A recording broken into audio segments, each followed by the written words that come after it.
Hello, everyone, and welcome back to TimeToRole's Campaign 1. This is episode 21. It has been a very long day for me, so I apologize if I do seem a little bit tired. It's because I am. I just got done with a basically 3.5, 4 hour drive. Today was a long trip for the weekend, going to see my brother for our birthday. But that being said, we do have only the normal announcements today. Basically, just go check out the podcast. If you haven't, the link should be in the bio, as well as if you want to go subscribe to our YouTube channel. That's where we will be putting out any content that is I guess on demand. So I do intend to be putting out some short form content on there fairly soon. It's a one-man show for right now. Also expect there to be an intro sometime soon for this. Mousy has been gracious enough to be animating some stuff and drawing some stuff. So we'll hopefully have something out fairly soon. It's going to be some work, but that'd be cool. But that being said, I think that does it. So let's go ahead and hop right into the action, and a little bit of a recap, because I don't know about you guys, but it's been a pretty long week. Hi, Corgan, by the way. Get a chance to actually say hi to you before I get out of my stuff. So, all right, let's go. Something he shouldn't be, or he's asleep. There is no in between. Hope he's asleep. Oh, okay. You guys good to go? You guys can't hear my TV, can you? No. Okay. So, just for the tiny little bit of recap we got. Warm. Can't hear Zach either if he's trying to talk to us. My mic was muted. That is my bad. The glorious professional streamer moment. Let's go. Okay. A little bit of a recap. So you guys find your way on to the sky ship that was said to be taking you back to Sylvania and hopefully directly to Keister, but if not to the capital city, Artemis. You found yourself being welcomed aboard by the fairly charismatic sky ship captain. Oh my God, the Packers are playing. I forgot. That's why she's yelling. Anyways, I've got the game on. Yeah. But you guys found yourself being met with a fairly charismatic skyship captain, Andrew Newgate. You went through your first 3 days of travel fairly well. Nothing too crazy. There were a few crazy wind gusts here and there, but the travel overall was fairly good. And then you found yourself on the fourth day, hearing thundering, crackling in the distance. And as you're passing the sky island known as Mort, it's a volcanic island that has a lot of heat and wind coming off of it that tends to make airships rise up as they pass it, just because of the influx of heated air and cold air. But as you heard the thundering, crackling, Vaten and I believe it was Ori were on top deck, and you saw this, and I believe Aiko as well. You saw this. I was. Oh, it was Thaddeus. You saw this winged creature coming at the ship at a very escalated rate. And as you found yourself face to face with this creature, you heard Captain Newgate yell out, "Ah, shit! Goddamn Thunderbird!" And as that happens, the claws of this creature land on the side of the deck, and you see its mouth start to glow with this like pale blue like energy about to shoot out of its mouth.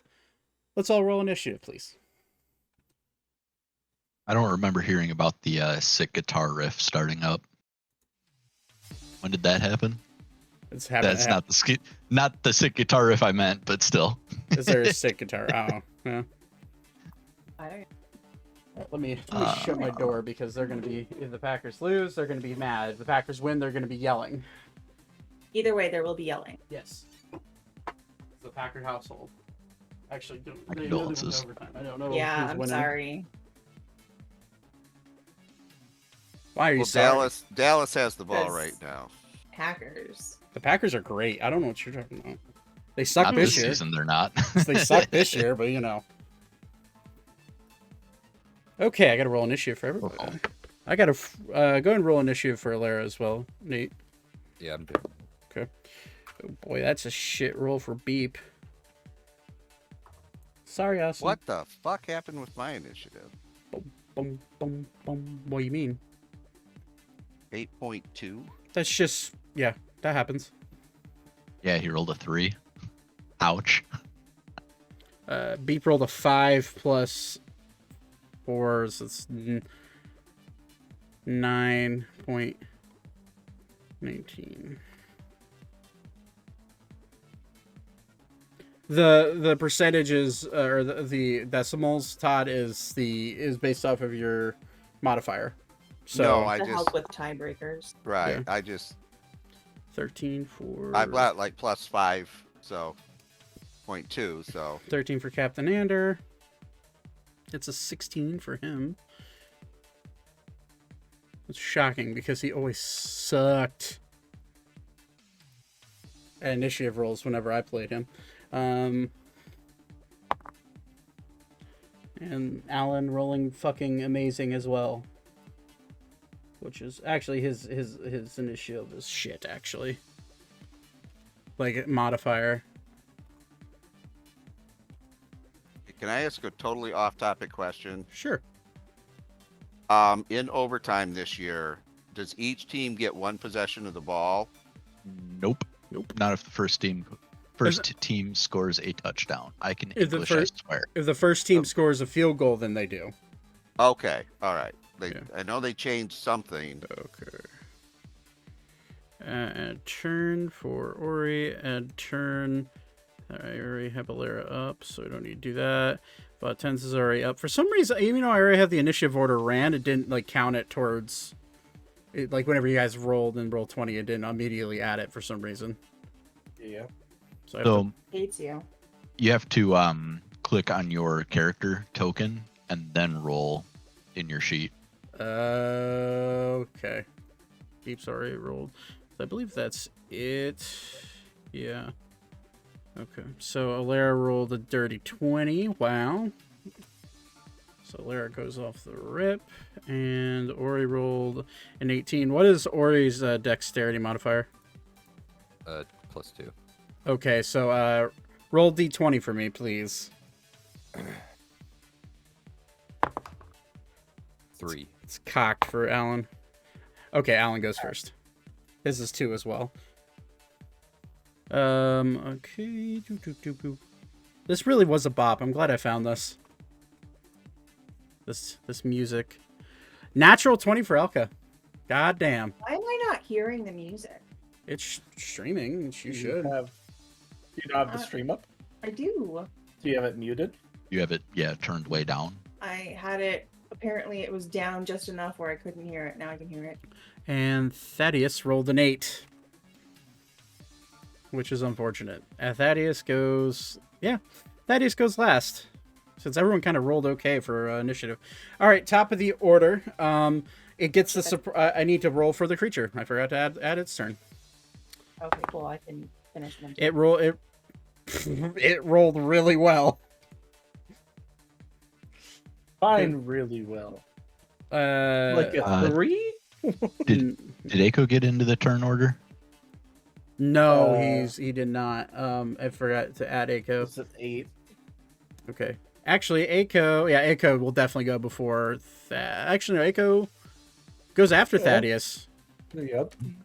According to 8.2 to 8.18. Yeah.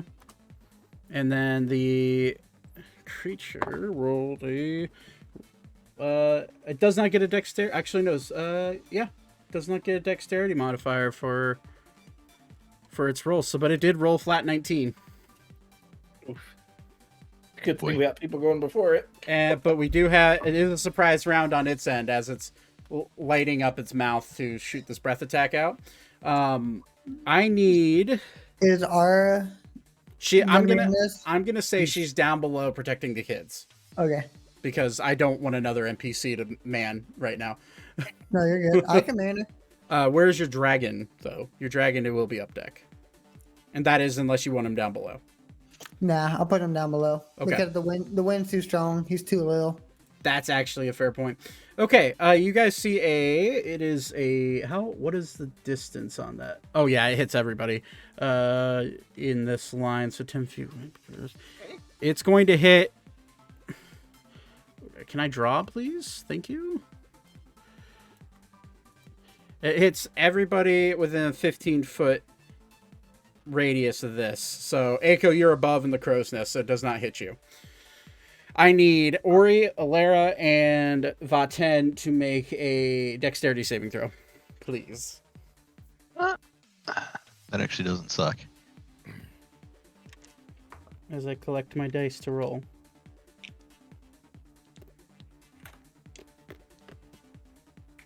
It's not going to be good enough, but it doesn't suck. Okay.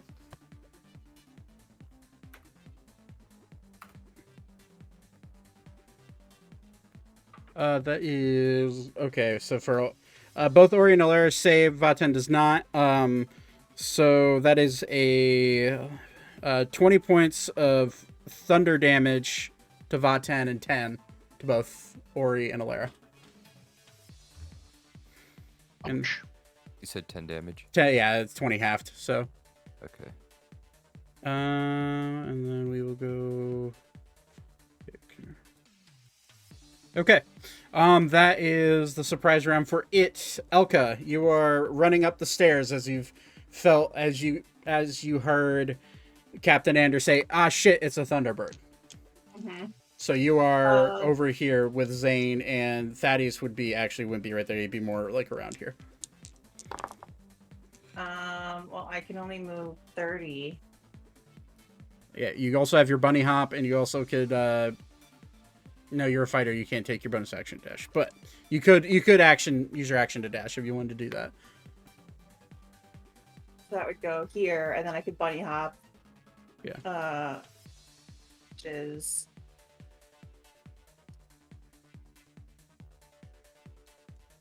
It's right here's 5 times your proficiency bonus, so 15. Yeah, so you'd So be I able would to be able go. get to, Right, that's 60. I'm marketing it, so right here, like, basically, right here. right before the sail, basically.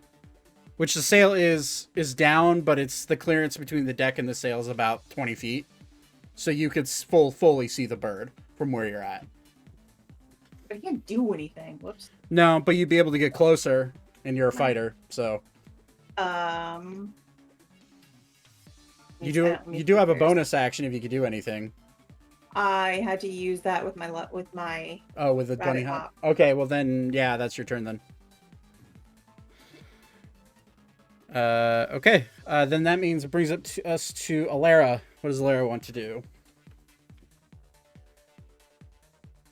She's gonna cast Moonbeam. Okay. on That's it. a con save, right? I could technically use my action surge. You Wait, could if you wanted to, yeah. I don't. I want to Okay. use that later. Oh, okay. So it's a con save. What's the save on that?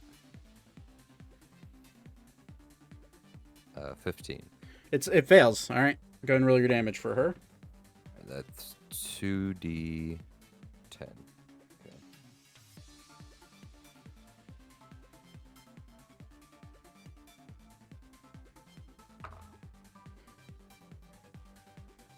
And what am I adding to this? Her spell. It would be for Spell damage. attack bonus or spell or is it just a wisdom modifier? No, it's just straight. It's just for- straight rolls for Moonbeam.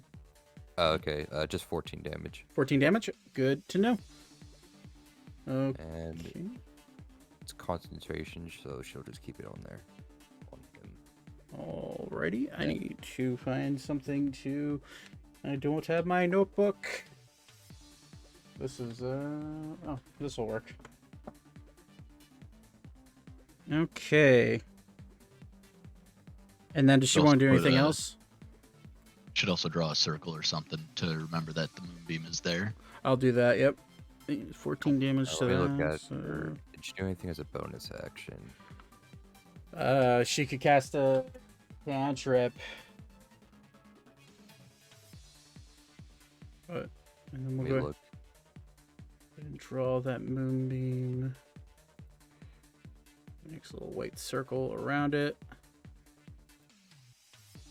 Okay, for some reason the token goes above it, and that's a little annoying. So we're just gonna... You can right click and adjust the That's fine. We'll just layering. There you go. We'll just... Or that. Oh, that's not really gonna matter as freedom of movement on its turn. So it'll probably get out of that, but we'll see. Thank you. That that informs my next decision. Oh, it's a very quick. It's a Thunderbird. They move as fast as lightning most of the time. Like, they're really, really quick creatures. I don't think she has a cantrip I can use as a bonus action. Well, then unless she wants to jump off your head, then that's really all she can do for her turn. I'll just keep her. I'll just keep her there. Okay. Okay. Well, then it is now the Thunderbird's turn. It is going to fly up into the air. A good... I do not want to draw that. I need a arrow. Seriously. Whatever. Okay. It's going to fly up 20 feet. No, we're going to say enough to get on top of the mast. It's going to land on the mast, and it's going to realize that there's someone up in the mast. And it's going to start crawling, like hopping, giant bird style, as it's hopping over to Eiko. And it's going to attempt to do a round of attacks at you, Eiko. I gotta move this mic back slightly. All right, so first attack is to hit is a ooh, I didn't realize it was that much to hit. So it's a 15 to hit, Eiko. Hits right on. Alrighty. So first attack it does okay. I'm all out of sorts today.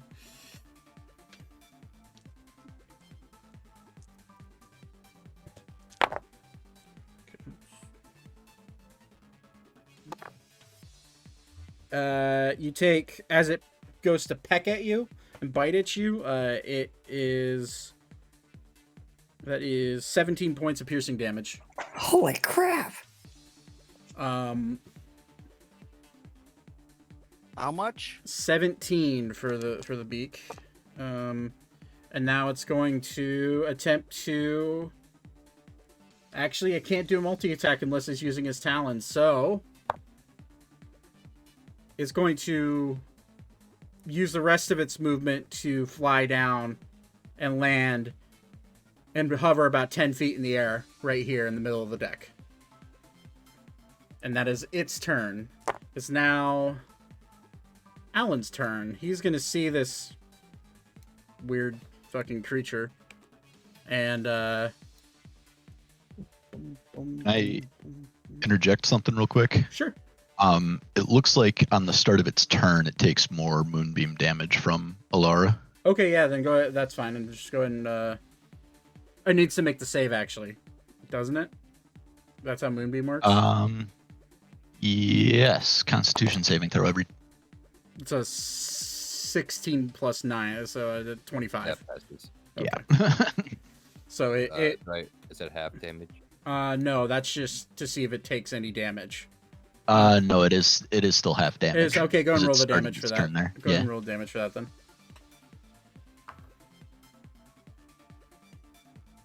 Oh, nice. 10 damage. 10 more damage? Cool. Alrighty. Yeah, so it's gonna now sit there. It's not Alan's turn. Alan is gonna see the craziness going on. He's gonna just... Well, suppose it's time to take the gloves off a little bit. This thing seems like it needs a little bit of a hurting. And he's going to look right at Zane as Zane's running up. And he's going to cast Enlarge on Zane. So now, Yo, Pog. and so Zane is now considered a large creature. And And then he's going, that's for his action. Then he's for bonus action. What is the, can he see, we're going to roll a perception check for good old Alan to see if he sees Aiko up in the, because he can cast.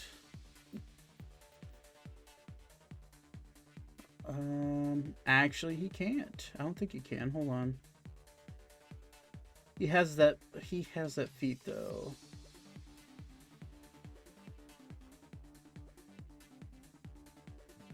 Oh, okay. No.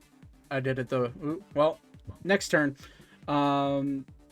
He's then going to use his movement to stand on the bridge here and just like look down over everybody. That will be Alan's turn. Ori, it is now your turn. Currently, the creature is about 10 feet up in the air, where its talons are 10 feet above your head. You would have the motion to swipe at its feet from where you're at, if you could get to it with your movement.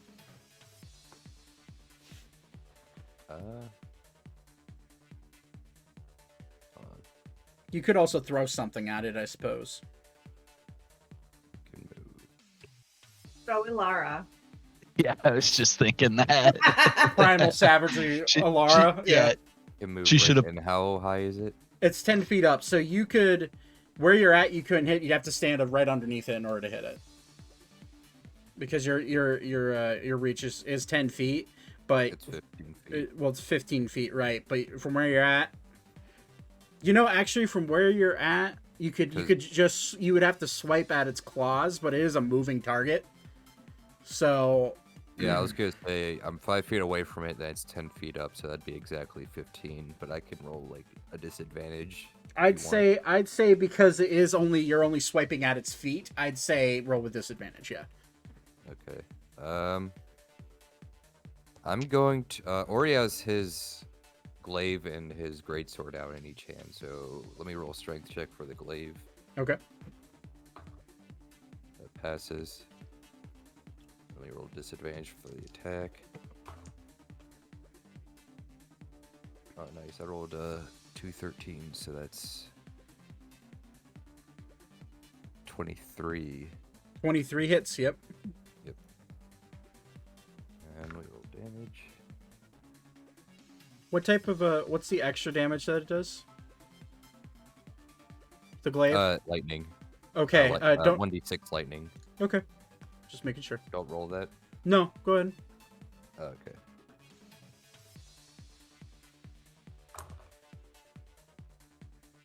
Nice.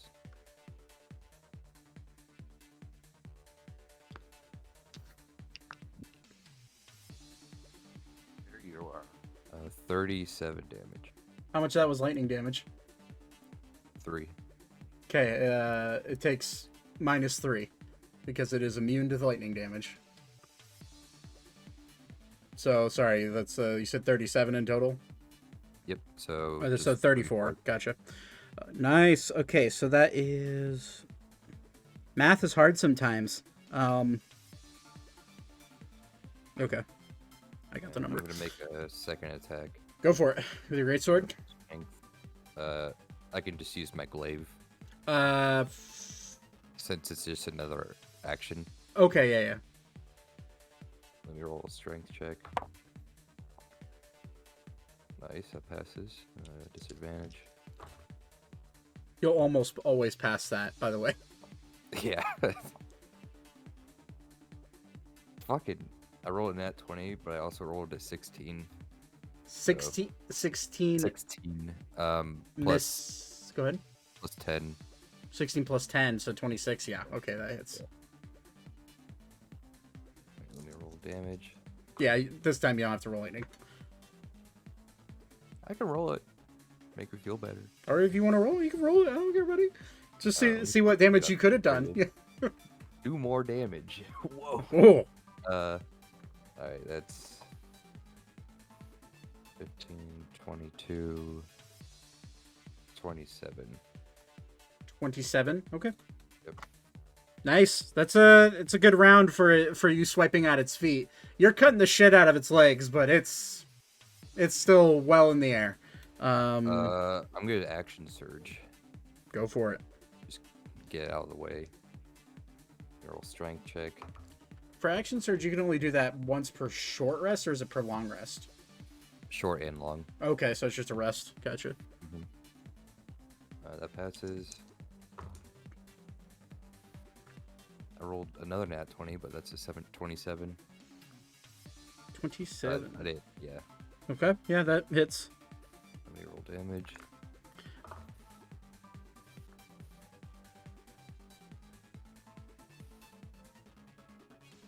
I feel bad for any sorry sap that that random towns guard you ever have to fight. Can't get cleaved in half in one turn. Yeah.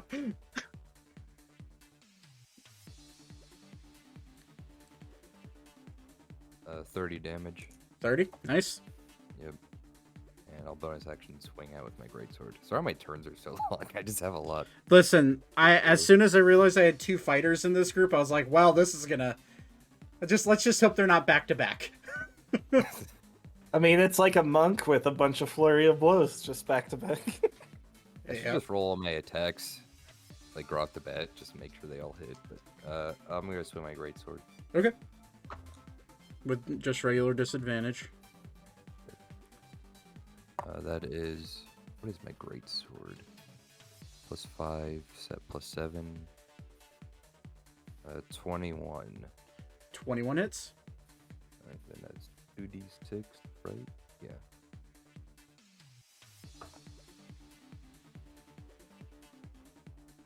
Do I have my modifier? I can't remember. With your bonus action? Yeah. I think I do, because I have great... Yes, you have Great Weapons Master, so you do. Okay, so that's 13 more damage. Okay. All right, so I believe... Oh, Larry's on my head, so... Yes. I'll drag her over there. So you just... My turn. You see it...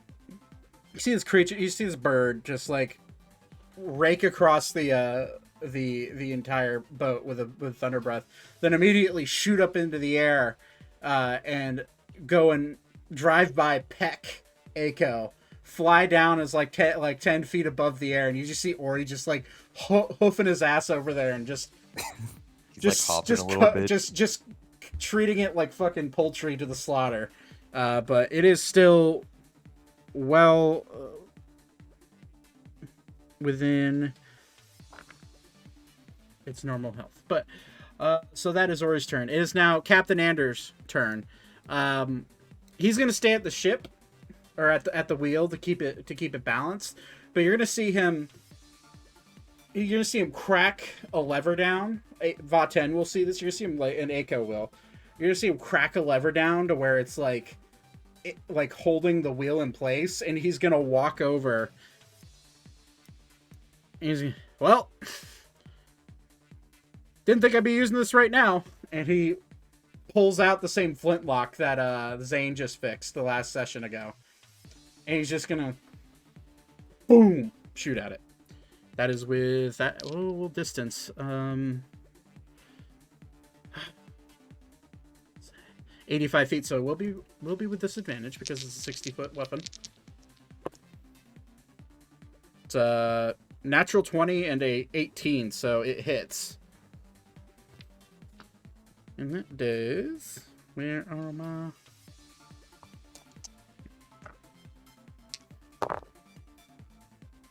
Five more points of damage.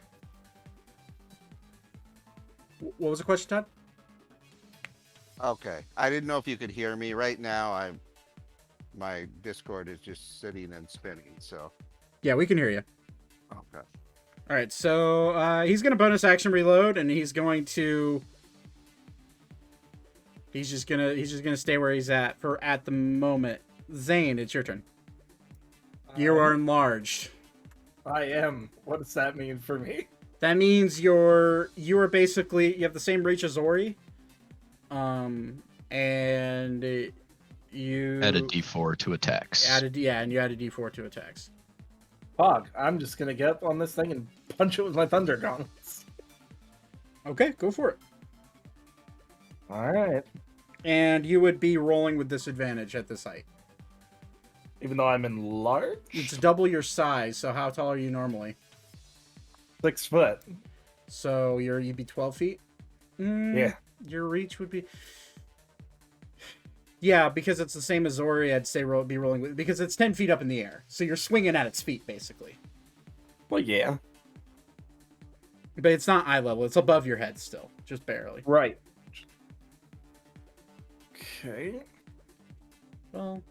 Neither of those are... What? Actually, you're 12 feet tall, so and it is below eye level, so I'd say roll normally.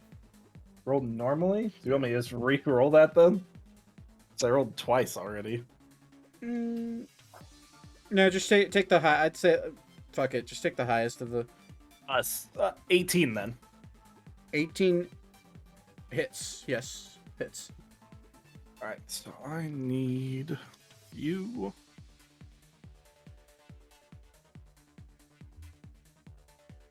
Where's my D4? I was like, where the hell's my D4 at? Alright, so we got D4, D8. Nice.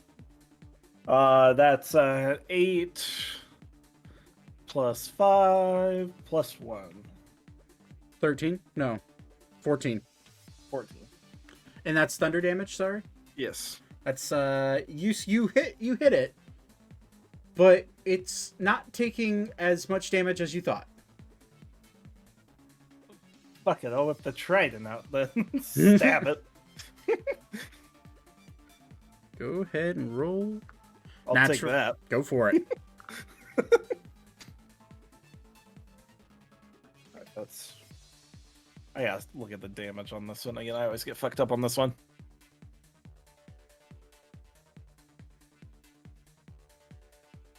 Okay, it's 1d6 of that. Okay, so it's 2.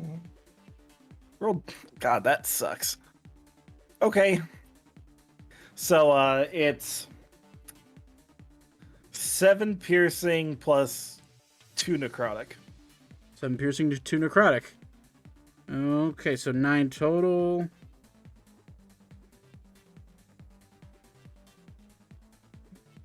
Okay. It is good job. Okay, is that all your turn, or do you want to? You probably That have is- like 5 feet of movement. That's all I got. Okay. All right, so that is Zane's turn. It's now Beep's turn. What will Beep do?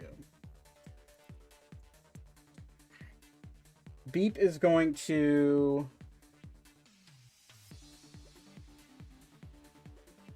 Go.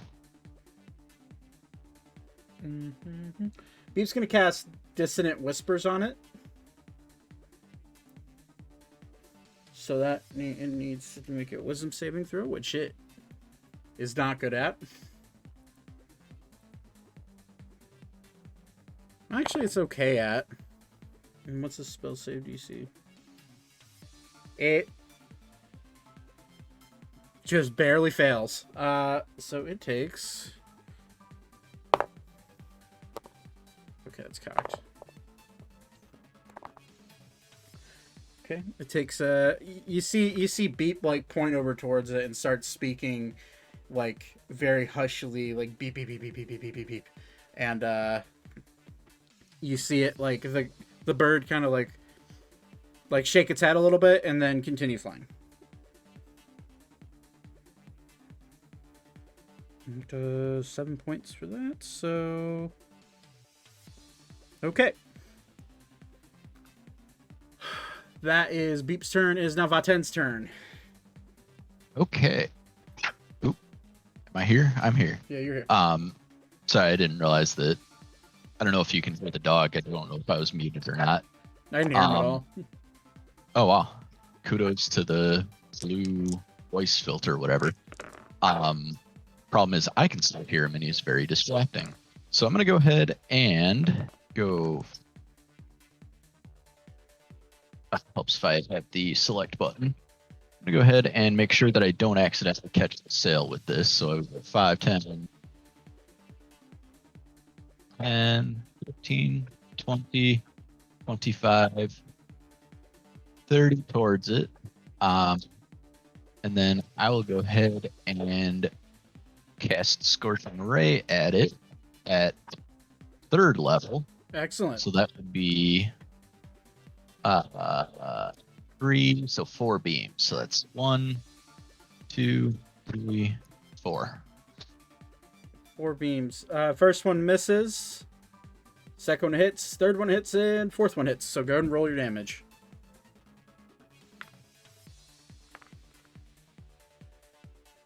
Nice. So it's 19 points of damage. Alrighty. Next to big math. Okay. Nice. And that will do it for my turn. Just you see Vaten step up and like rattle his cane. You just see like these 4 beams like form around him, and you watch one shoot wide as the bird like kind of like flops around, like kind of like dodges out of the way, and then as it like looks down at him, 3 more just shoot, boom, boom, boom, hit it straight in the chest and sear into its feathers. It is looking kind of hurt. Not very hurt, but kind of hurt. That is. Do you have any more movement or anything else you want to do, Vaten? That is it. I don't have any more movement and don't have a bonus action that I want to use.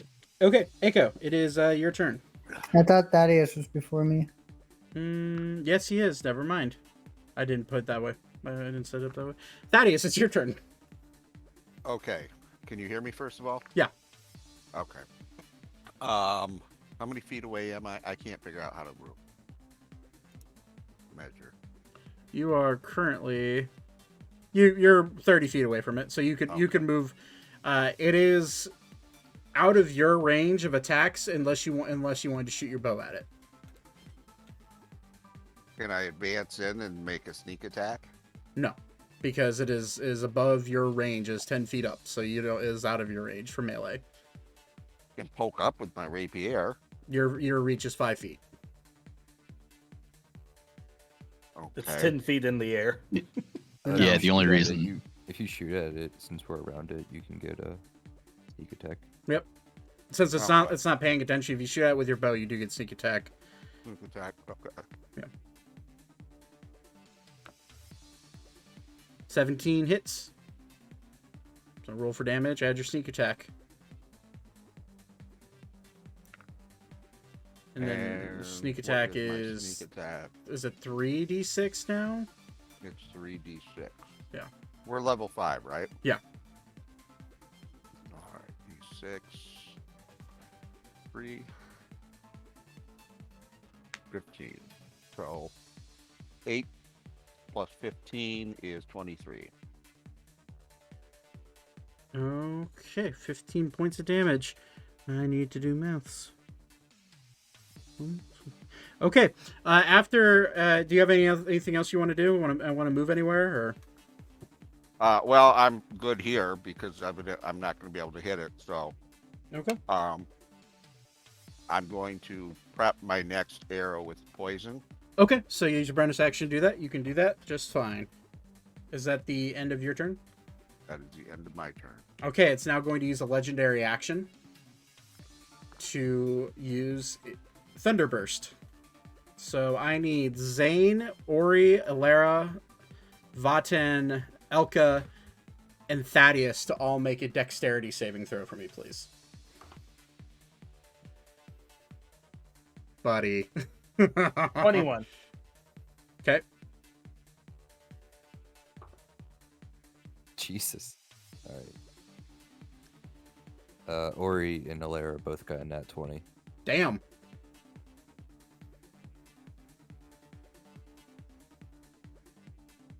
You know, Okay. whatever dice you have, I want. Yeah, right? Bro, I should like start doing a lottery. Yeah, like, well, the thing is, Nate rolls like this whenever, and like his game as well. So it's like, but then sometimes he rolls nat ones, and it's just like, you know. I use virtual dice in my campaign, and I still roll really well usually. Yeah, I don't understand it, but it's fine. So,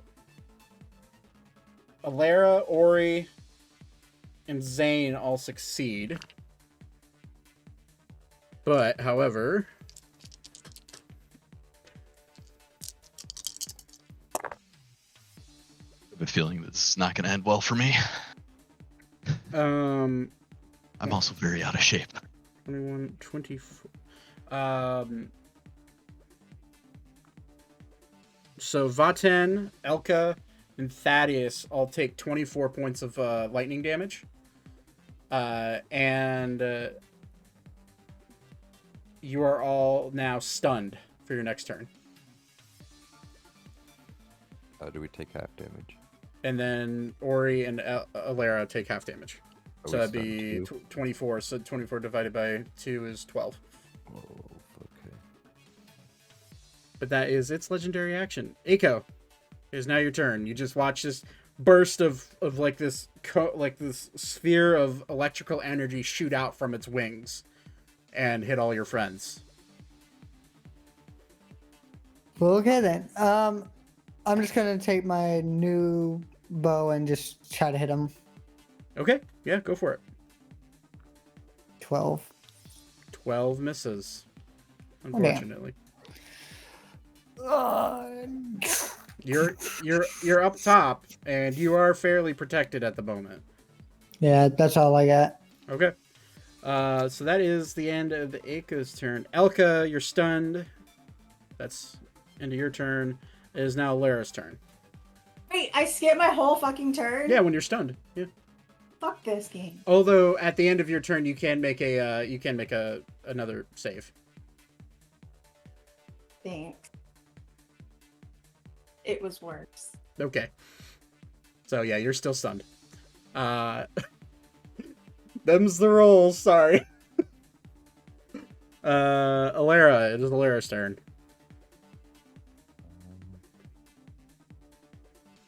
We move the moonbeam onto it as an action and as a bonus action. I think moving the moonbeam is a bonus. I could be wrong. It says it's an action. Yeah, moving is an Oh, does it? action. Oh, okay. Yeah, my bad. And is anyone super hurt? I'm Yes. I think I'm pretty hurt. I think everyone's a little squishy right now. Yeah. Okay. Doesn't she have a healing that's a bonus action? Healing word. Is that touch? Nope. That is a 30-foot, I think. Alera's go look around to see who's hurt the most. Who is it? Make a perception check for Alera. What's her perception? Not great. Actually, no, it's wisdom, so pretty good actually. It's +5. Oh, okay. Well, I still didn't roll well. It's an 8. You look around, and by the looks of it, Vaten looks probably the most hurt, closest to you. He squints really hard at Bob's head. Yeah, he'll cast what was it? Healing ward. Healing word. Correct. And are you moving the moonbeam, or are you using that as your action? Because healing word is, I believe, an action, right? No, it's a Healing bonus word's action. a bonus action. It is a Yeah, bonus I want action. I want to use moonbeam to move it as in my action. As bonus action, I'll use healing ward on. Molten. Okay. Why is this? And not where moving? is healing ward at on here? What level is spell? Level 1.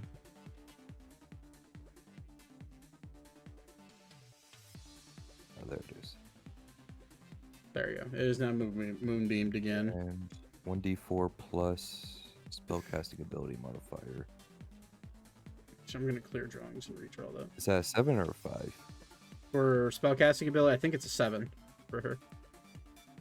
Spellcasting ability modifier. So that would just be a 5. That was just a 5. So 1d4 plus 5. Yep. You get 8 health back. There you go. Oh. And does it take more damage from that moonbeam? At the beginning of its turn, it can make the save. Yeah. Okay, then that will be her turn. Well, then it is its turn. It needs to make the con save. What is the save? For 15. That? 15. It just made it 15. So it does take half damage. Right, there it is. Is it 15? For spell save? It's 15, yeah. Yeah. Spell save DC 15. What's the spell? What do you add for that? 'Cause- It's just straight rolls for spell damage, but yeah. Well, I mean, so no, for spell save DC. the reason I'm asking is I have +5 wisdom as well, and I don't think anything I have is giving me a higher spell save DC, and mine's 16. well, let me look. Should be 16 then. To- if we, to the 'cause we're Google. We're the same class. Yeah, it says 15, and then her. Let me go to her core. Oh, so I was Her wisdom wrong. is 15. Oh, I found out why. She never upped her level to 5. Well, That well, gee. would So do it. yes, it failed. So roll full damage for it. All right. Well, I rolled. What did I roll? Shit. I put the dice away. Let me think. Rolled a 6. I rolled a 8. Yeah. So that'd be 14. 14 more points of damage. Nice. It's looking a little hurt. Okay, but that is the beginning of its turn. It can move out of it. It's going to not move out of it though, and it's going to attempt to grapple Zane, the enlarged Zane, with its claws. So, first off, it's going to use its claw attack to hit you. I'm sorry, little one. That's a natural 20.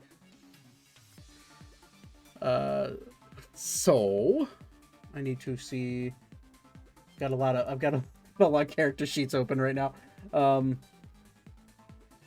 That thing, yes. Luckily, that is the worst of the attacks for you. And I'm rolling like shit. Good. It's still 22 points of piercing damage. And now I need you to make you can make a acrobatics check or an athletics check to try to break her free from its grapple.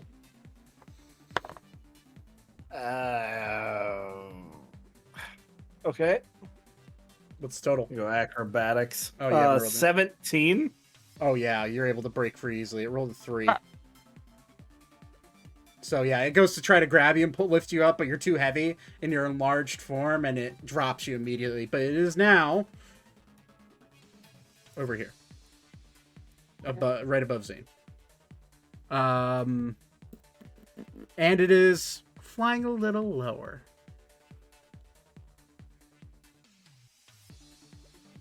Just a little bit. But that is the end of its turn. It's now Alan's turn. And Alan, I need to check the details. Right fucking on top. Oh, a moonbeam is only a 5-foot square, so should that just be? Yeah, smaller. it's small, but that was how to have it marked as being moving. Okay. But that's fine. I'll go ahead and make that. It's a 5-foot radius, right? Yes. Okay. I would have had it kind of off to the left of it. Okay. So like rounds about here. Okay. All right. So is this a excellent? Alan's gonna step up and he's well. Everyone's looking a little hurt, I see, and he's going to cast Mass Cure Wounds Oh, and plant it. What's the radius on that? The range is 30 foot radius, so it's gonna get everybody. He's gonna actually put it right on top of the moonbeam, and everybody in the party is going to get. He's gonna cast it. Fuck it. He's gonna cast it at 5th level. Whoa. Actually, no, 6th level, because it is a 5th level spell. So he's going to cast it at 6th level. He's a character that wasn't supposed to come with you, so you use the shit out of him. The strat. The rat strat. So that is an extra. Is it extra D? Cool. That is a lot of healing. I max rolled 2 of them.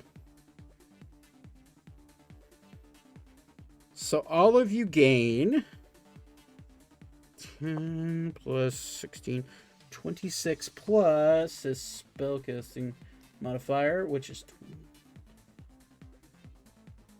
6 plus 12 is 38 points of healing to everybody.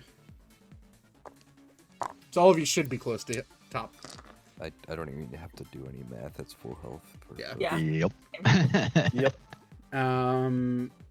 Then Alan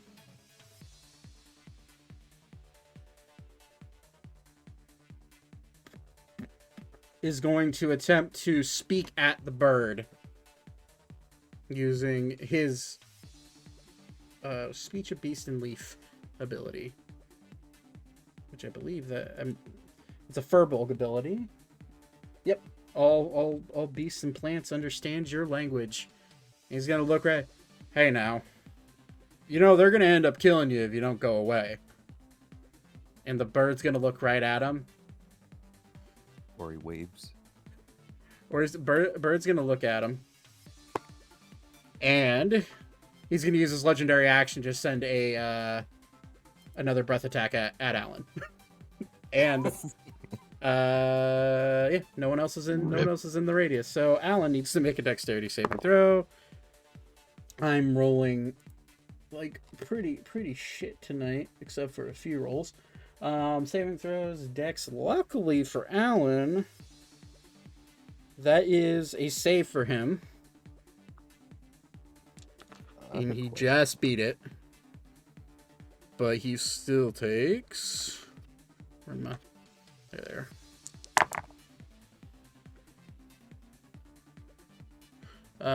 He only takes 7 points of damage. Can you stack in large spells? No, I don't... Well... Let me look. I'm sure you can't in 5e rules, but Zach may be willing to allow it. Simply the fact of that would be cool as shit. Let me read it real quick.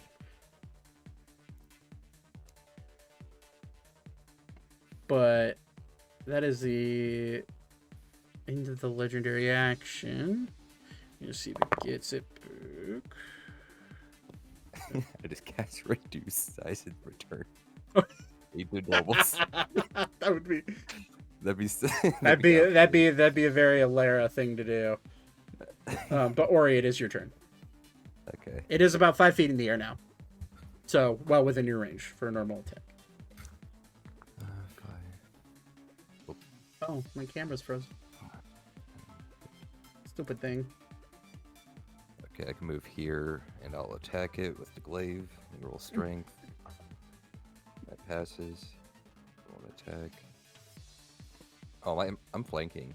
So is that? Yeah, you get advantage. You're technically flanking. Nat 20. So it's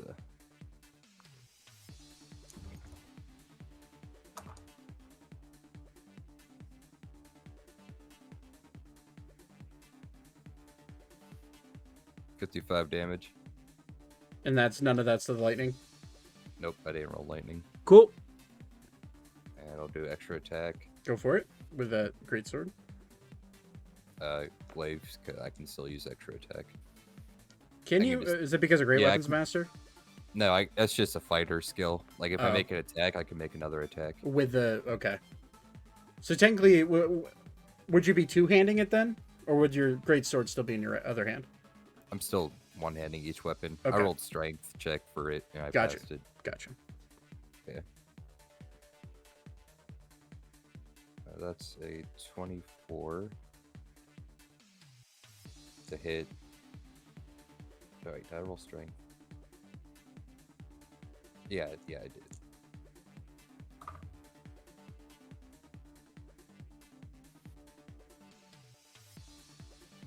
26 damage, Okay.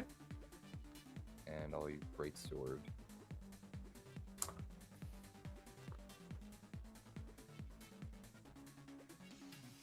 It's 24 Wait, fighters get Yeah. three. You get 3 attacks. Since I'm two-handing, I can attack 3 times. Oh, As I have an offhand. gotcha. So roll that. 15 more damage. Okay. It's looking. I'm doing math here. It's looking bloodied. Now. But that is Ori's turn. We're gonna see. Ori and Zane are the same size. Technically, yes. Okay. Pretty awesome. You guys are gonna see. It's as soon as Ori cuts into it, it's gonna let out a shriek, and you're gonna see its feathers start to vibrate with this electrical energy. And it's Alara's on his head. yeah, Lara's Oh, on yeah. I got it. But it's gonna start to shake violently, and it's going to use its lightning burst again. I need everybody except for Vaten and Elka to make another dexterity saving throw, please. It's using it as a legendary action. Sweet, because I'm still stunned, so I would have failed. Same. Uh, 19. Alara nat 20, Ori dirty 20. Damn, you're rolling like it lights out tonight. On Tuesday, I'm gonna roll like shit.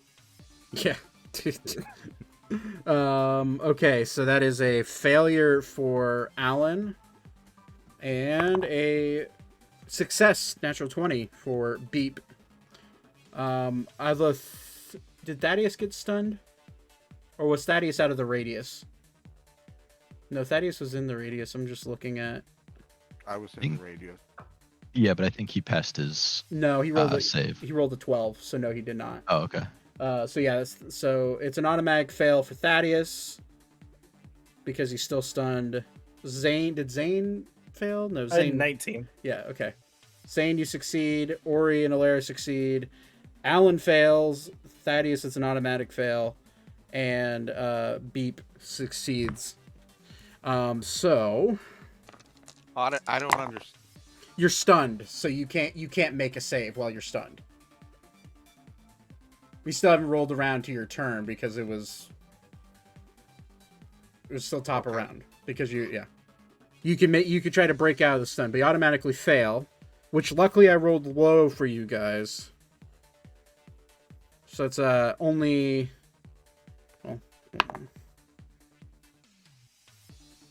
it's 9 points of lightning damage as it shoots out. For everyone that failed, so that would be Alan and Thaddeus, and then half that, so 5 for Zane, Ori, and Alara, and Beep as well. Okay. Sorry, how much damage? 5. Okay. Okay. So if we're taking full damage, it's 9. Yeah.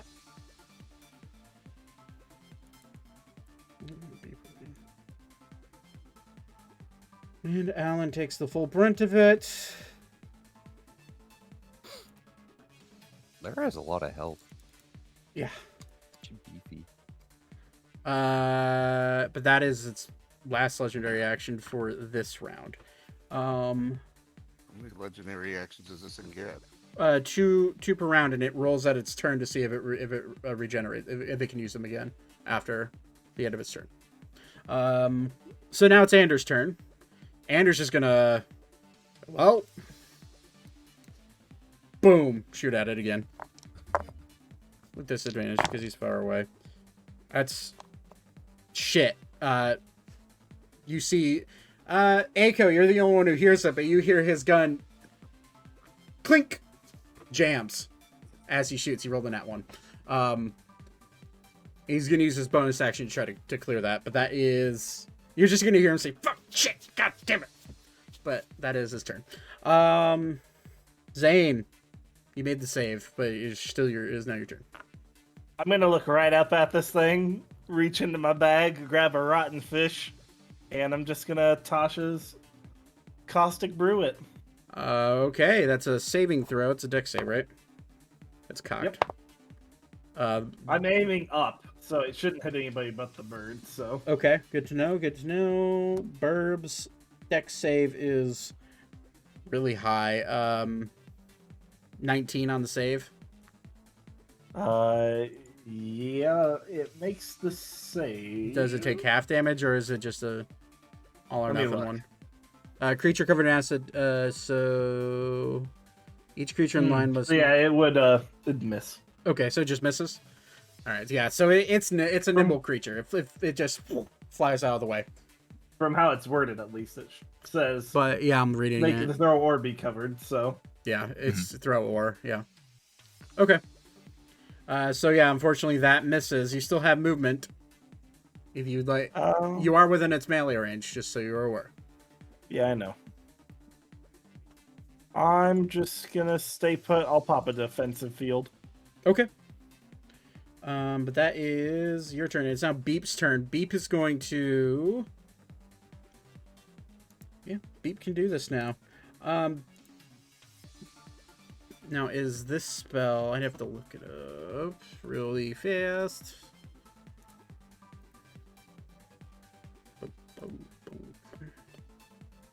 Come on.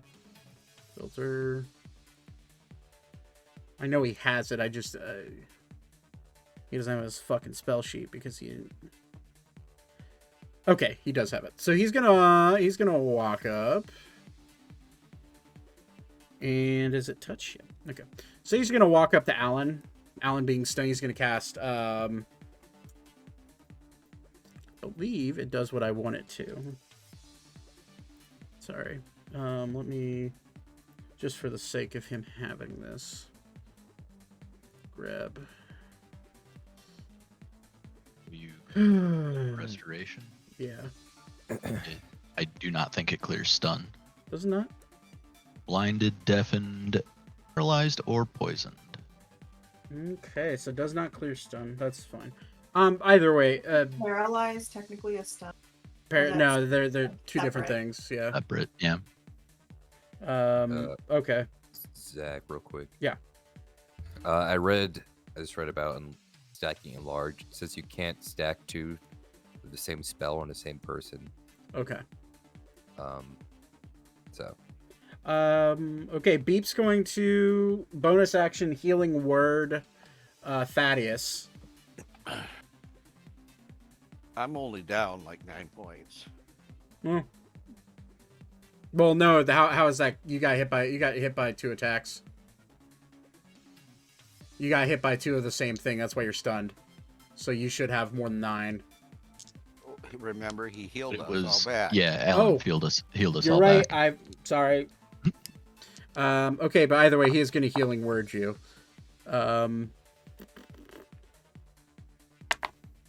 Okay, he max rolled the healing word plus his. That's Alan. Sorry, where's Beep? Does that clear my stun? No, just gives you HP. But okay, so healing word. That's a. Okay. That does. It's you're full health now, Thaddeus. Okay. With 13. That's his bonus action. He's going to. He has some cool ass.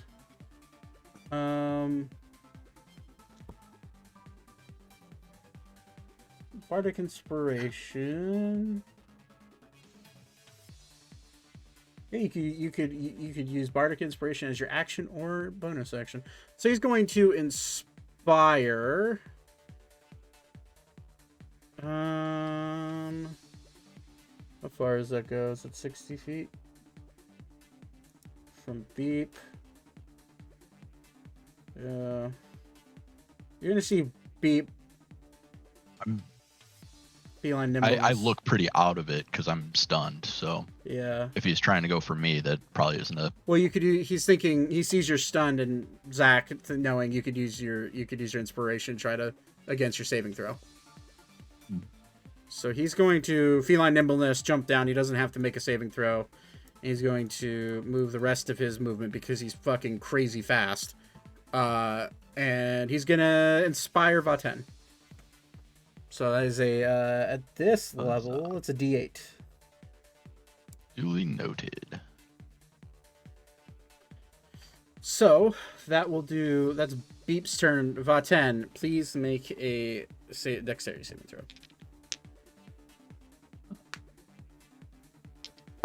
Boom, and I'm definitely going to use that D8. So for a 14 all told. You regain movement, Hallelujah. but that is once you break the odds, the end of your turn. Yep. Okay, Thaddeus, you are currently stunned. Please make a dexterity saving throw.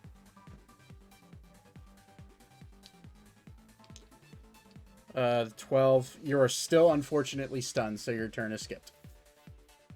Aiko, you gonna shoot it again? Yep. All right. 15. 15 hits.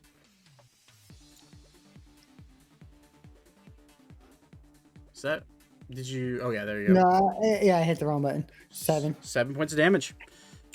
And that'll be it. As you hit it, it like hits it like right in dead center mass, and as it takes that shot, it like its wings are starting to flutter a little bit, and it hits the ground. Standing, but it hits the ground.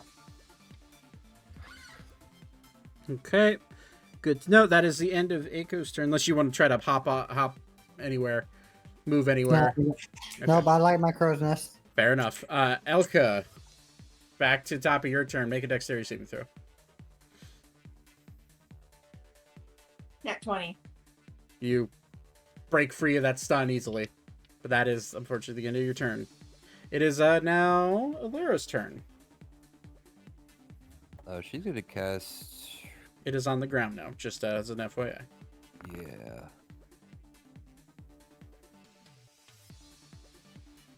How hurt? You say it was bloodied? It's bloodied. When Aiko shot it with the arrow, you noticed it fluttered its wings, and like brought itself down onto the ground, making it. You could tell it was hard for it to continue flying the way it was. Okay. Fuck it. Lara's gonna cast Enlarge on Ori. See what happens. So that he'd be 20 feet tall. Yep, he'd be 20 feet tall. So you would be just a little bit shorter than the bird. Kaiju fight. Kaiju fight. We'll go ahead and make you large. We'll just double you, and then it'll act like you're normal. You make me larger. Okay? We will make you a little larger. Are you happy now? Yeah, pretty happy. Okay. By the way, your reach is no longer 15; it's 10. Okay, well, I'm good here anyways. Yeah. Okay. Anything else change? I mean, she casts a level 1 spell, so unless she has a cantrip that can do anything as a bonus action, then no. She can heal someone. No. No, never mind. She isn't. Yeah, healing word is a level 1 spell. That's gonna be it then. Okay. It is the end of her turn. We're gonna roll for legendary actions. It does get them back. And I believe Moonbeam goes away with that. Yeah, because it is a concentration. Yep. Which Yep. she should technically rolled concentration on it when she got hit by that burst of energy, but I mean, it's gonna go down anyway. yeah, it's gonna go down anyways. No big deal. Yeah. It is now going to try to flap its wings up, and it's going to, like, you could tell it could still move, but you could tell it staying in the air, keeping its wings flapping constantly, with it being as hurt as it is, definitely is not treating it very well. And it's gonna, well, okay, it's going to flip itself around a 180, still staying where it's at, and it's going to use a multi-attack against Thaddeus. First attack is with its beak. That is a dirty 20. which should hit Thaddeus. Yeah. I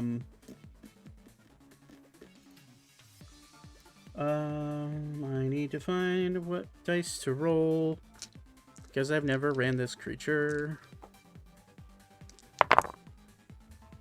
Thaddeus takes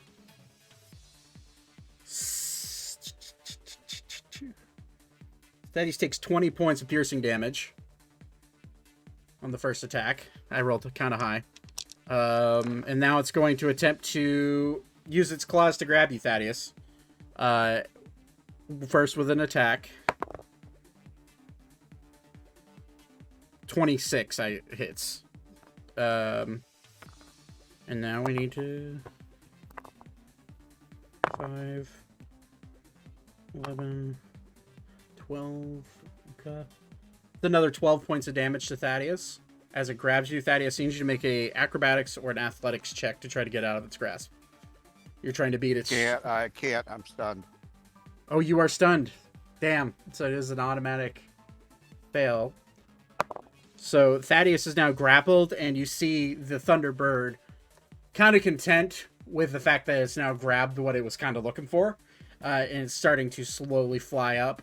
Just a little bit high up where Thaddeus's like legs are starting to like move above, but it does not fly above your well, we're gonna see what it does. It needs to make another strength check, which it succeeds with flying colors. It's going to take Thaddeus, which Zane and Ori would get attack of opportunities. And it's going to attempt to fly 15 feet up in the air and start flying this way with Thaddeus and Claw. Oh, that's a miss. I don't even need to know that one. Can I grab its legs as a reaction for Mm, my attack of Bob? you know what? Sure, why not? Okay. What do I roll for that to grab? Strength, dexterity check actually, because you're trying to grab it as it's moving away. Okay. Dirty 20. Let's see if it dodges you. What is its dex? It also rolled a dirty 20. Roll again.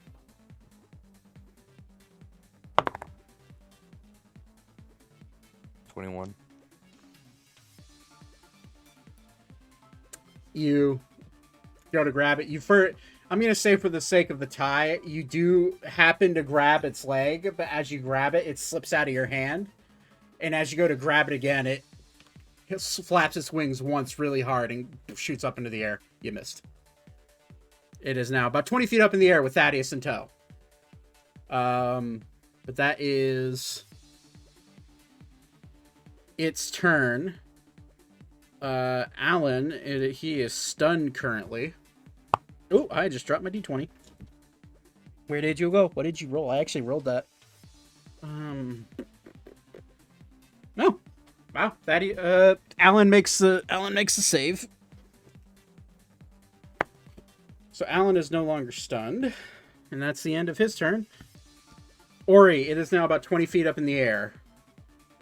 You could try grabbing it one more time, or you could try hitting it, because you are now enlarged. So yeah, you in theory could try to grab it onto it one more time, or try to get Thaddeus out of its grasp. You have a few options. Okay, well first I'll move up to it. About right here. I'm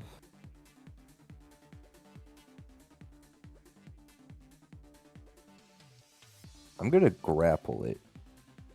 Okay, so you're gonna try to grab onto and grapple it. I need you to roll a strength check, and I need it to roll a acrobatics check. I get. So it'd be athletics. Strength is better technically. Am I rolling strength or athletics?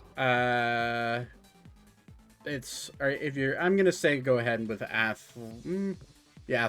If you're trying to grapple, it's athletics. Okay. It's athletics versus acrobatics, which it rolled really well.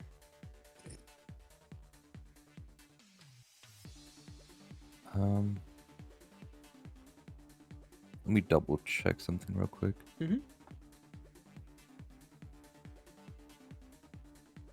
It's a nat 20, so it's 29. Because he's enlarged, he gets advantage. But if it's a nat 20 anyway, thanks for. Yeah, that's what I was checking. Yeah. Okay. So Nat 20 beats it. You are able to grab both of its like just above its talons and start pulling it down. It can't move. It is grappled. It needs to see if it drops Thaddeus, which is about 20 feet up.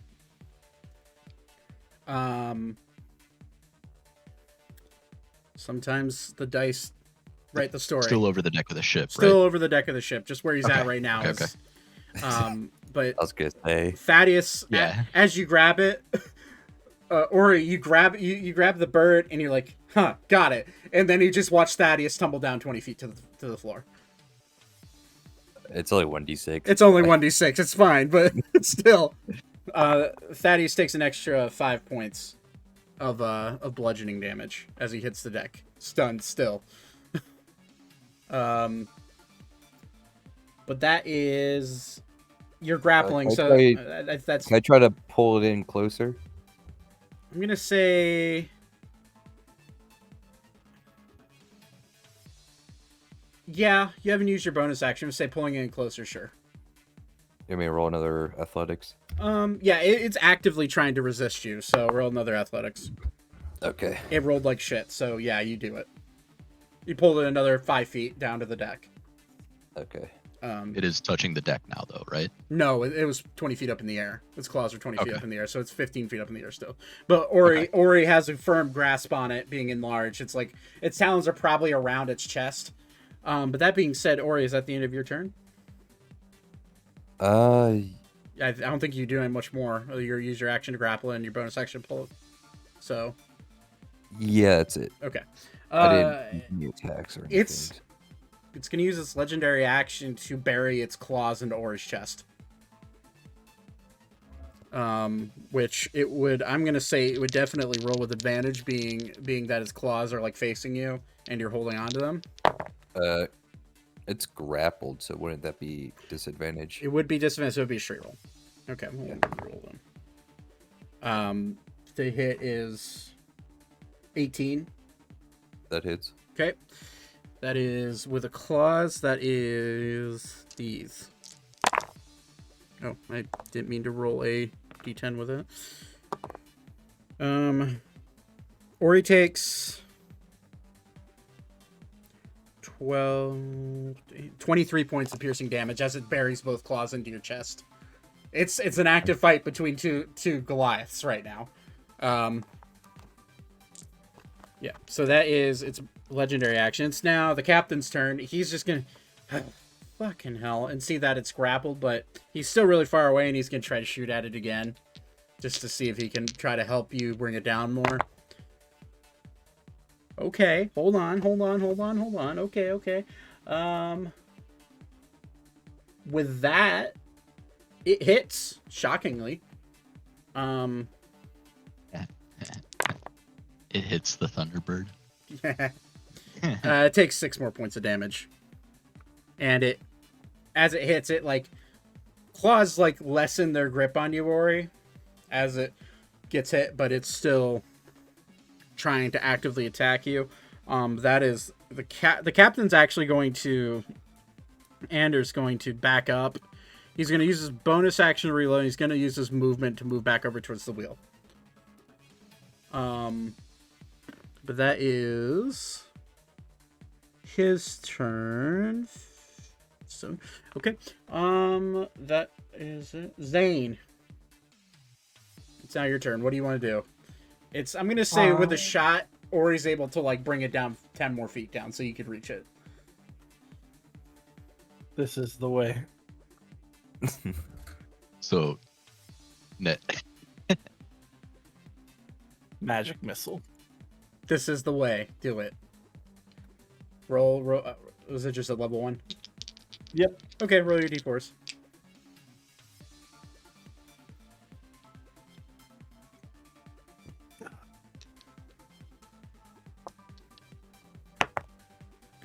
8 damage. 8 more damage. Nice.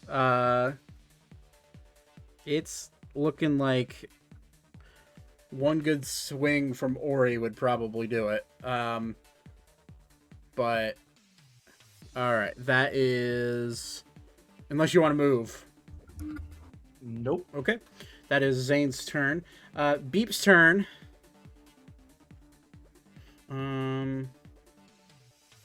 Seeing Thaddeus flat on the ground,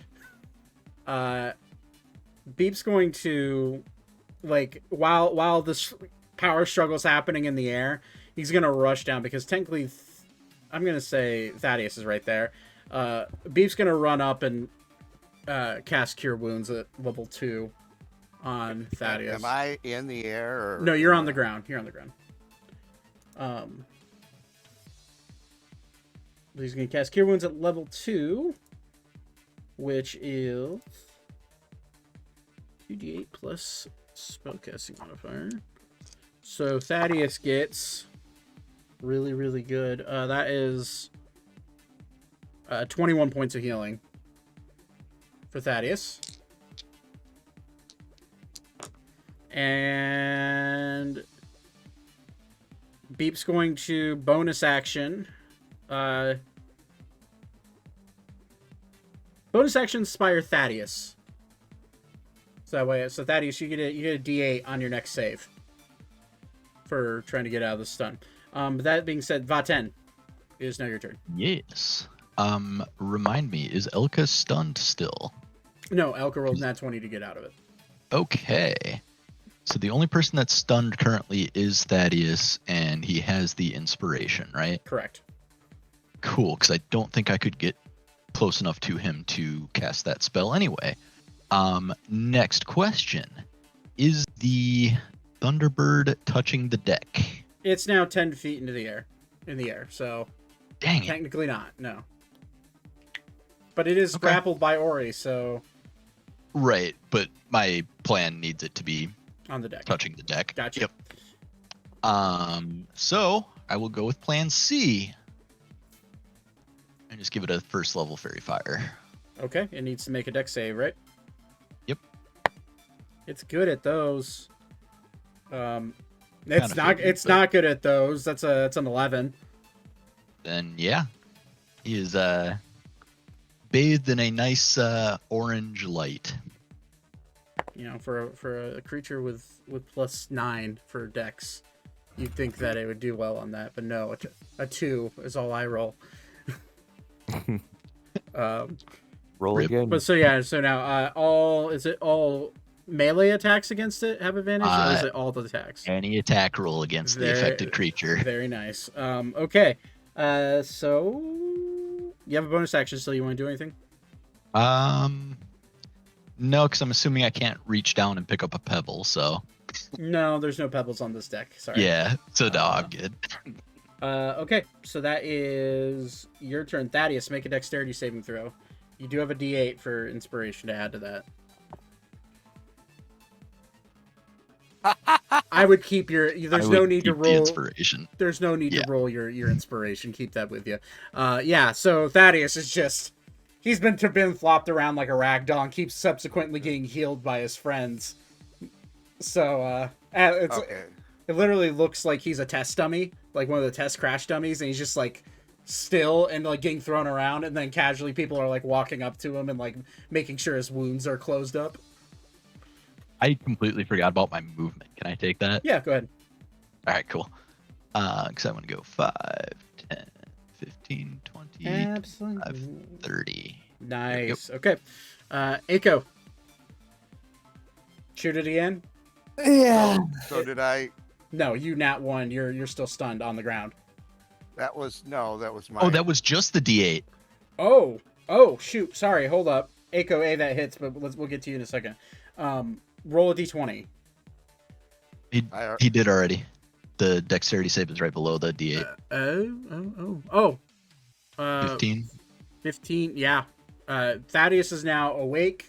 Not awake, but Thaddeus is now free of movement, but that is the end of your turn. Once you break your stun, it's the end of your turn. But with a 17 on the longbow hit, it does hit. Roll for damage. 12. 12. That's really good. Ori, make a athletics check for me. Oh God, am I gonna kill Ori? No. This is to see if he pulls it down. Let's see.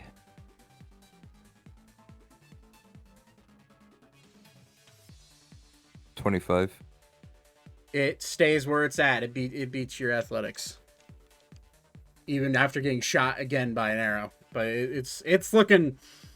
This thing's desperately trying to get away, to say the least. Elka, top of the order. It's your turn. You're. Finally.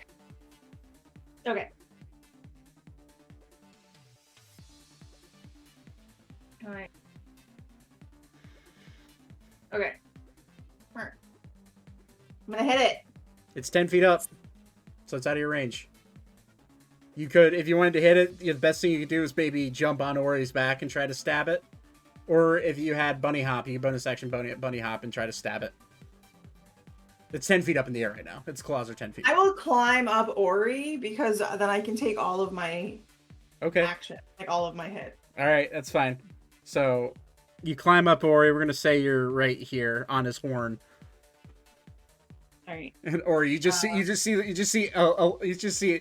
Elka just like run up your back, and that was like standing on both of your horns, like trying to swing at this thing as you have this bird digging its claws into your chest. Great. I rolled a 17 and a 16. 17 and 16, both hit. Okay. Its armor class isn't that high, but it has a lot of HP. And those are with advantage too, so you might be able to get. Yeah, I 20s was if gonna you're- say he's grappled, so yeah, you get advantage on your hits. Oh, from the fairy fire, I mean. Oh yeah, that as well. Do I get to roll 3 times? I'm just kidding. You get advantage on both of your attacks. And then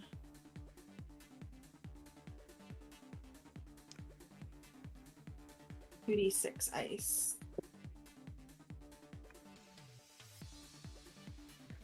Okay. We have 5 ice damage. Okay. And then we have 6, 8, 9, 13 piercing.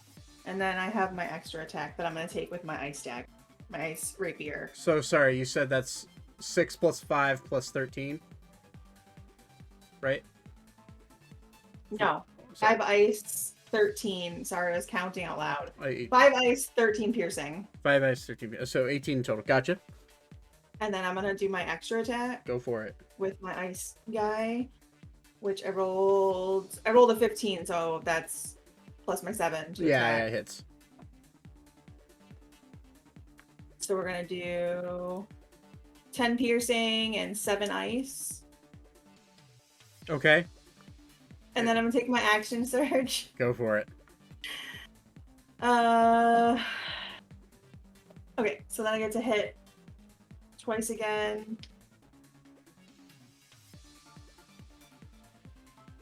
Uh 15 and that one does. Let me re-roll this one. I guess I'll re-roll both because okay, so I got a dirty 20 and an 18. Both hit. Okay. So I've got 6 ice. Oh, wait, I counted wrong. 19 piercing, How do you 6 ice. How do you want to do this? Oh. Am I able to jump up with my rapiers and like stab it through its eyeballs? I'm going for eyeballs. Yeah, I'm gonna say so. For the first attacks, you cut into its main body, and it immediately like recoils down, and as its head folds down towards Ori, you jump up on its head and stab it twice into the eyeballs. Yeah. And it falls very heavily to the ground. Although you're dexterous enough that you are fine, and it's only about 10 feet up, so you're But good. Thaddeus isn't, and it lands on Thaddeus and kills him. I mean, you said it, not me. Let's see here, high or low. Can I attempt to hold Hi. the bird up? Yeah, I'm just kidding. Ori has a hold of it. Ori can literally, now that it's dead meat, which we're out of combat. As you grab it, it like flops down. Its eyes glaze over as Alara stabs it in the eyes. You just watch its eyes get stabbed. She pulls them out. They have slits in them, but they just gloss over and it closes its eyes and it falls down, letting out just this last little bit of exhale from its body, and it flops down harmlessly to the ground. It's almost like you're holding onto a dead turkey right now. Ori, Can I rip him in half? No. make a strength check. I get advantage on these. Yes. 'Cause I'm the big boy. It's gonna 22. It's gonna roll a Constitution check to see if you rip its body apart. Should auto fail because it's dead. But It's matter. It has things. What would you say? 25? 22. 22. You go to pull it and you feel your hands slip a little bit. You can't rip it apart. I'm gonna try again. Sure. Can I shrink back down and just have like the Mario hit sound, just bloop bloop bloop? Yes, you can. 21. You try to pull it apart again. Nah. It has a really high. Its body has a really high con check. All right, it's a dense creature, man. This thing is 35 feet tall. Gonna throw it overboard. No! Oh, No, I want some feathers. Oh, sorry. As the bird's body. The worst. No, I'm just Okay, kidding. He drops it on the ground. He hears everyone. He hears everyone yelling at him, but he gets self-conscious. All right, end of combat. I'm gonna stab Ori in the nuts. Thaddeus, you're on the ground currently. Alan is going to be like, "Oh, what the hell?" And he's going to cast Mass Cure Wounds on you guys again. Jackson, buddy, my bed's full of shit for a reason. You can't just jump up there. I Anyways, know it's full of shit. I put it challenge over. accepted. so sorry. He's just going to cast it normally, so it's 3d8 this time. Oh, well, that's a good roll. 8 plus 7 plus 7 is 15 plus... It's 22 plus 12 is 34 points of healing for all of you. As he just... Well, that was kind of shitty. But What happened? Alan healed all of you for 32 points of No, healing. no. Sorry, I thought you muted and you didn't hear me. Status is like, oh, what happened? Alan's gonna look down. You were kind of a ragdoll, bud. Oh. Oh, this thing's dead? Well, looks like it. I'm gonna walk up to it and I'm gonna grab a dagger and I'm gonna cut one of its claws and its talons and I'm just gonna cut it off. Okay. Yeah, I'm gonna walk over and start harvesting and handing things out as people want trophies. I'm gonna say this takes, if you're trying to fully harvest it, it's gonna take about 3 hours. It's a Yeah, big, I'm not doing anything else. It's a big. You're efficient. So it's gonna take some time. It's a big fucking creature, but you do manage to. Oh, excuse me. You do manage to cut it up. I'm gonna say, as 3 talents, so 6 claws.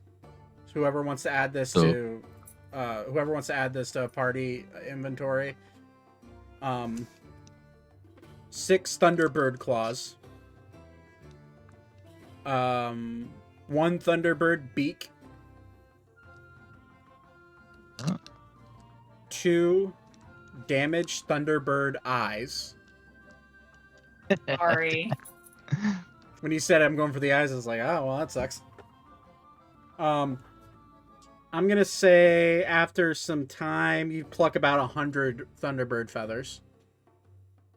because it takes a while. And then about 50 days worth of rations of Thunderbird meat that is uncooked. Hey, Do Thunderbirds have a poison sac on them? No. Probably not.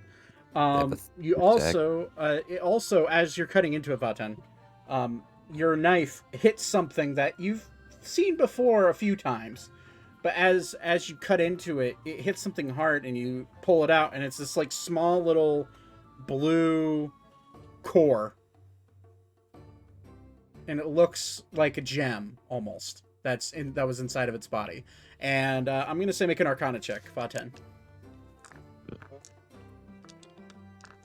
Hey, I didn't roll like ass for once tonight. You would recognize this as a magical core of beasts that use magical abilities. And you would also know that these sell for a lot of money. Okay. So one Thunderbird core. One Thunderbird core. I'm going to say with that high of a roll, you'd also know, and Zane would be probably walking over at this time, in and out. No, I went. Oh, you went under deck? Okay, Yep. never mind. Zane would recognize it, but you would also you'd also know that this could probably be used as like an arcane focus. Okay. But Noted. yeah, and then I'm gonna say, for the sake of not wanting to waste anything, 15 Thunderbird bones. And if you wanted to harvest the organs as well, you could. But that's up to you. Probably not at this point, Yeah. unless they're valuable, Well, like known to be very valuable.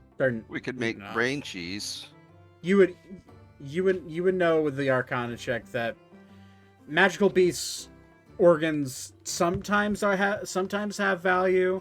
Most of the time, it's the heart or or if they use any breath attacks, it'd be the lungs. But I'd say you'd want to harvest the heart and the lungs. Okay. Then yeah, I'd go ahead and do that. But with that high of a roll, yeah, I'll allow that. But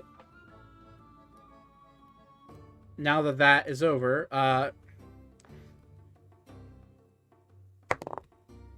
okay. Take some time, but eventually dispose of the body off the side, and you've harvested all that. Okay. Does anybody want trophies before I? I want a talon. I Would want like to some have a feathers. talon. Talon for Thaddeus. What'd you How say, big are the Elka? talons? Some feathers. Yeah. Like 5, 10. We have 100, so let's just go with 10 and And anything else. these are Make a large. polo. These are large feathers. They're like, if you've ever found like a bald eagle feather, or have you ever seen a bald eagle feather? They're like, I mean, they're every bit of like a 1.5 feet long. Okay. We I'll make tie a cool 'em- I'll cape tie 'em out of the up. feathers. But yes, Ooh, I could make a boa. Make a parachute out of the feathers. I I would have taken one of the bones and crafted him as a javelin for Ori. okay. Actually, that- yeah, do javelin for Ori. Okay. Can you carve Ori's name in it? Sure. You absolutely can. It's pretty rough because Vaten does not have the best of handwriting, but Dude, does Vaten know how to read and write?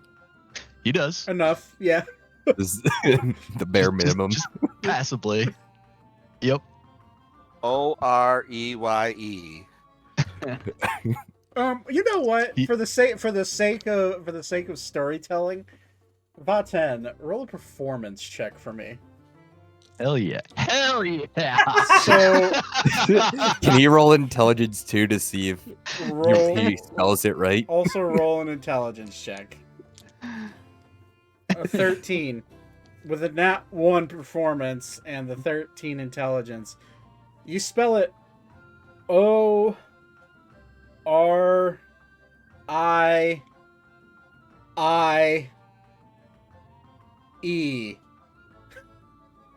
So, Fontaine hands you a javelin, and so it has your name with an extra few letters, but, you know, it's the thought that counts. And you add a bone javelin to your inventory. It just does normal javelin damage. Okay. Yeah. I'll just put a number 2 next to the one I already have. All Oh, I right. forgot you had one already. Yeah, you made him one back at the manor. Yeah. Okay. But- Well, I'll keep. Well, I don't know. Tiny, I'll are let you wearing you. a sweatshirt? Oh no. Hmm? Wait, what? Who asked what now? I just asked Tiny if he's wearing a sweatshirt. That's a jacket. Oh, okay. All right. Unless there's anything else Um, you guys want to do, feel free. Yes. It might be stretching the cunning artisan rules a little bit, but can I make one of the other bones into a javelin for Elka? Yeah, sure. And I'm Cool. saying this is taking time. You know, like it's Yeah.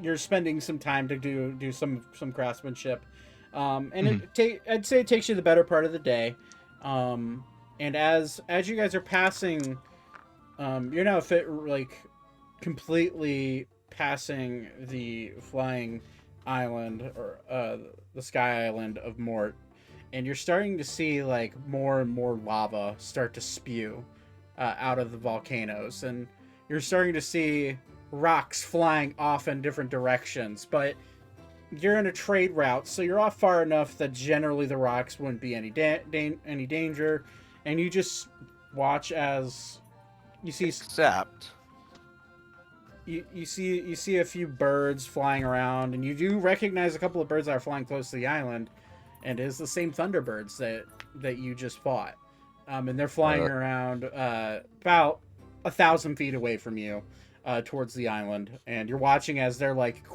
easily dodging out of the way of the molten rocks flying towards you. Or even know what lava is. Make an intelligence check. While he's Rope. doing that, I just From realized nowhere. I'm actually going to make Elka darts instead of a javelin, Okay. because I believe a javelin is strength based and a dart is finesse. It is. Good look now. Nat 1. You've never seen lava before. You've never seen magma. It's not a very naturally occurring thing from where you're at, and being that you've only been in the water, sailing to Sylvania, and in the cities around, and the woods around Sylvania, and around Artemis, and also only being out in the woods of the greater part of Sylvania, and then going to Arun. You've been traveling around, but you've never seen magma. Spicy water.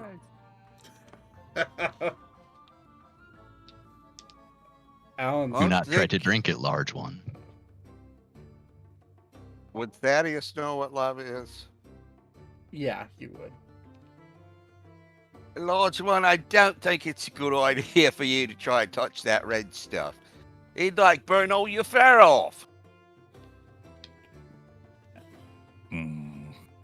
Oh, Ow. yeah. No one to try. Alan walks down. And by the way, you're no longer this big. You're back to your normal size. Yeah, I was gonna ask, how much? What's my weight increase? Oh, it would double. Eight. No, it'd go by third. Double by Eight. go by third. So I weigh 500, so that'd be that would be an extra 150. 125 pounds, something like that. 150 pounds. I think it's actually a lot more than that. 250. Where's the? I think it only goes up by a third for weight, and it goes up. You double your size.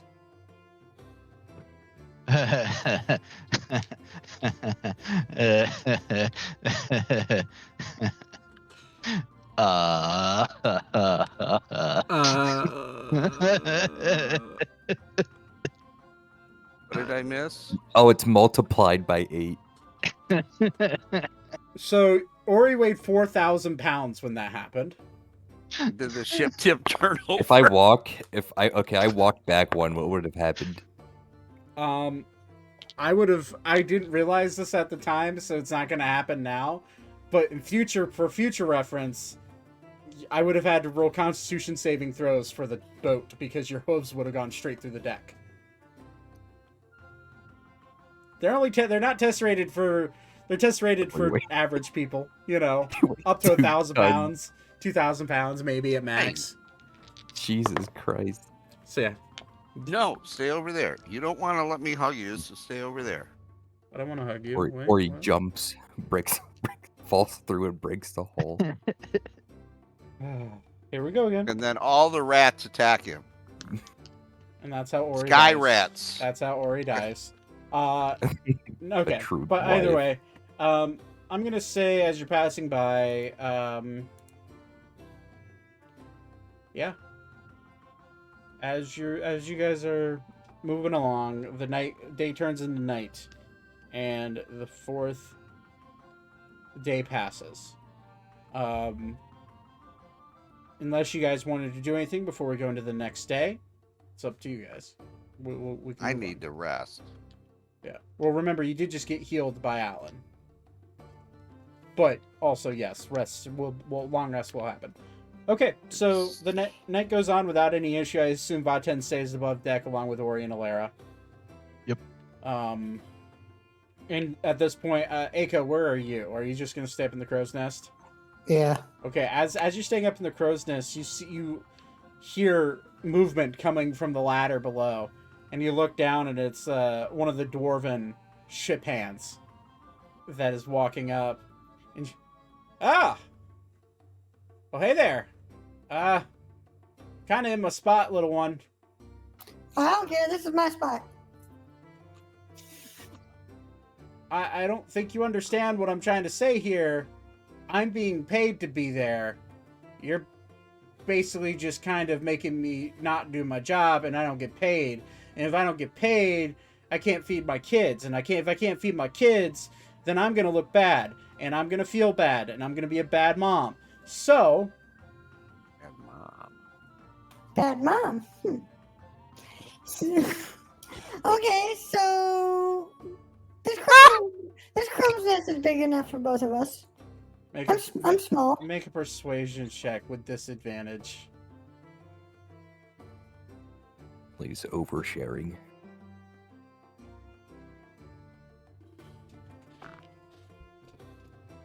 Six. No. Listen. I understand you've been up here for most of the day, and I understand you were up here while they were fighting. By the way, I'm no fighter, so thank you for fighting that thing. But can I please just do my job? I suppose. Thank you. And I climb over the edge and start walking across the sail. Make a dexterity check. Nat 1. 23. Oh shit. You crawl across the mast, no problem. Alright, and I tie myself back up and I go to sleep. Very well. See, I told you it's big enough for both of us. Yeah, okay. And the night moves on without really any issue. I'm gonna say and we'll just leave the tokens. We're just gonna to indicate that you're going under deck. So I guess I should have described this earlier. How you get under deck is that you get your main your guys' main quarters are under kind of like the still on the main deck, but it's under the raised deck at the front, and then there's stairs leading down into the middle deck inside your quarters. Same goes for the captain's quarters in the back. So I'm gonna say for people that I'd say Beep stays up top and ties himself off. Thaddeus, what are you? You're just gonna go to bed. You're muted, by the way. I'm just gonna go tie myself in a corner so I don't get picked up, thrown around, or Okay, gotcha. abused. Alan will go under as well. Alera stays with Ori. Vaten stays up top. Aiko's along the mast somewhere, being a degenerate. Hey. And at this point, Andrew does go to his goes to quarters, but I'm just gonna use this token to represent his brother Alex. But Oh, go ahead. Thaddeus pulls a book out that you didn't know that he had. It's titled "Working on My Self-Confidence. I Hate Myself," and start reading it. I'm gonna say you bought it like back in like maybe back in Artemis, like before the trip even started. But that's fine. It's canon now. You said it. It's happening. But night goes off without really any issue. You do feel a little bit of turbulence as you are going past the greater Kylum slipstream, and you hear the captain yell out as the morning comes to a head. We're passing it. We're passing into Sylvania now. We should be to your desired location here in the next day or so. Y'all wanted to go to Keister, right? Yes. Hey, Yes, we did. I was told Artemis, but then I heard conflicting conversations that the kids came from Keister, so I assumed you want to drop off the kids. I'll gladly let you drop off the kids, and then you hop back on board real quick. But that's there are no sky ports near Keister, so I'd probably just have to float, I don't know, good 60 feet above the canopy. I guess I could try to bring it down closer to the air, but I would have to throw off one of the boats to bring you guys down. Well, we have unfinished business there too. I mean, I'm willing to wait. I'm not getting paid by the hour. I'm getting paid by the delivered occupants. So, I don't know how long you'll be waiting. I mean, I don't give a shit. I have a score to settle when we get back to Keister. What are you talking about? What kind of score? A shapeshifter. Oh, well, good luck. I'd like one of you to make a survival check for me, please. Doesn't matter who. Oh, me. Right.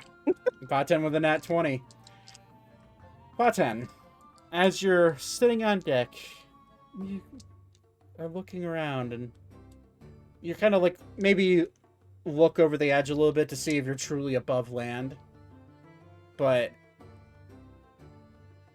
look around, nothing happening. Pretty good day. Clear skies, nothing going on. I am going to have to roll a percentile die for wind. I rolled a 4%, so it's not very likely for wind today. But clear skies, everything goes well. I'm gonna say, who's above deck? Now that we're above Sylvanian skies, it seems pretty clear. There's not a lot of turbulence. Is anybody else going to be spending more time above deck comparatively to under deck with the kids? did we get a full night's rest? Or... Yeah. You guys took a long rest. So everyone's at full HP. I would move to the top deck. Okay. I can go ahead. I like my mast. I'm staying below deck. Okay. I gotta work on Beep's character sheet with him. Jesus Christ. It's horrendous, guys. It's bad. Not a lot of spells, but that's fine. Okay. 5th day goes off without any real issue. And you're starting to realize, even though you've been rolling really well in survival checks, very well actually. The Thunderbird was a minor inconvenience when it was all said and done. You guys got hurt, but with enough healing and enough heavy hitters, you were fine. And that didn't really slow you down. In fact, you've noticed that you've been gaining speed. And primarily it's been that the wind blowing east, which is your heading, is pretty much right at the back of you. So you're getting really good speed and really good time, making really good time on this trip. So tonight will be the last night on the airship until you get to Keister. Does anybody else want to do anything before we get on to the next day? How fast does this airship move? I'm just curious. I'm gonna say well, you could do this a few ways. You could either go up and ask, or you could just try. Are you just trying to judge it for yourself? Yeah, I'll walk up to the captain and ask. Hey there, big guy. What's going on? Hey, I was wondering, how fast have we been going on this ship? Well, seeing as though we were above the Valentian Empire about 5 days ago, and we've already passed over Artemis. Actually, no, we're probably getting close to Artemis now that I think about it. I have to look, and he looks down at he has a compass, and he has a bunch of instruments around him. And then he opens up a map. Actually, no, we're pretty close to Artemis. I'd say we've traveled about 1,500 miles or so, 1,600 miles. So this ship goes, I don't know, we could do about 300 miles a day, depending on wind. But, that's just, that's if we're going really fast. Average is probably, well, I think I originally estimated the trip to take 7 days, but we're a day ahead. Actually, and then he looks at he has a logbook. Actually, this was scheduled to be 8 days. Huh. This old ship has got a lot more in her than I thought she did. Maybe it's because of the wind, though. But yeah, no, I'd say on average it goes about 100 to 150 miles a day, give or take. We've been cruising. I don't know why. Maybe it's because of the wind. Maybe it's because of having all these you wonderful guests on board. Maybe that makes the ship go faster. I don't know. My dad always told me stories about when he would take adventurers across the sea and ship them back and forth between the Valentian Empire and Sylvania, and he said that he would always have the best time. So, the fact that I get to do this with you guys is pretty cool. Neat.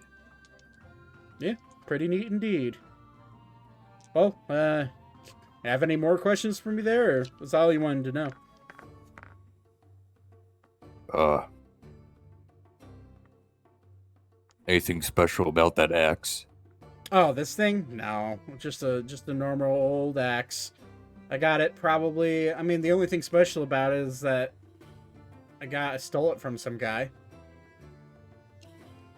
But I used to have an axe. I almost killed the person I took it from. Well, then you and I are very similar. Well, not really. You stole that. I won mine fair and square. Well, how do you think I stole it? I like you. I think you and I are gonna get along just fine. Yeah, hiring. Not necessarily, but if you're going in the direction that I think I'd want to go in, maybe you and your group can hop on board again for a reduced fee, maybe. Sounds like a deal. He'll hold out his hand to do a forearm handshake. And Ander will grab right back. And as you grab his arm, he's tall for a human. But he's stocky. He seems quite muscular, but he doesn't wear it as such. His clothes are pretty baggy, and as he grabs your arm, you immediately feel a strength that you haven't felt from another person in a very long time. Yeah. From a human? Anybody. Even from Alan? Even from Alan, yeah. He's Guy's stronger than Alan? Yeah. He is. Jesus Christ. And he's like, like your handshake there, buddy. Nice and strong. Or his eyes glow up. Maybe we can fight sometime. A friendly bout here and there doesn't always hurt. To the death. Can't do that. But sparring I could do. I'm good. Yeah, it's a shame. I'm sorry. I like you, and I don't want to kill you, and I understand the whole Well, fight. I don't want to kill you either, but You know, Or he'll put his hands on his hips. I mean, I don't think you could kill me, to be honest with you, but well, let's not get ahead of ourselves here. we'll see about that. You know, you may be big, but not everybody has to be big to be strong. Hmm. Bet I'm stronger than you, though. Want to arm wrestle? Yes. It's fucking arm wrestle then. And he immediately You want to take bets on this? flips the two levers down that holds the wheel in place. Like he's getting excited, and he flips it down. He's like, "All right, let's do this shit, everybody!" And he like looks at his crew. This guy thinks he can beat me in an arm wrestling contest. Anybody else want to watch? Got bets? I got 20 on myself. 20 I'll on put- Ori. I'll put 20 on me. I'll drag my token over here. Okay. There we go. Alari's just still casually sitting on your head. And he like pulls the stool that he has sitting next to his that he has like sitting next to the wheel. He's like, "Yeah, this should do for a surface, don't you think?" Am I on deck for this? I mean, how the ship's thing, it basically has an intercom on his ship. It's an enchanted ship. So when he said that, everybody heard it throughout. I'd like to place some gold on this. And he sees you. I assume all of you are gonna as soon as you hear this guy wants to arm wrestle me, you got all of you kind of like, what? Or he throws 20 gold down in the pile. So I does want to put Andrew. 100 gold down on the captain. And Andrew looks at, "Oh, you thought I meant 20 gold." And as he does that, he plops a heavier bag than you think, and it's 20 platinum. I've never seen that amount of money in my life. Well, that's actually not true. I was at Dragon's Den for a while. Oh, those are neat. I've killed a dragon before, I think.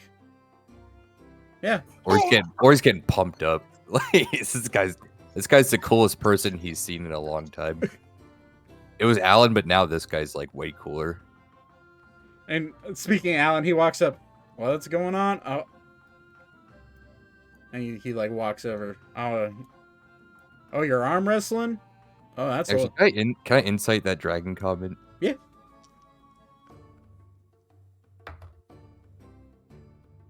18. Dude seems dead fucking serious. Ooh.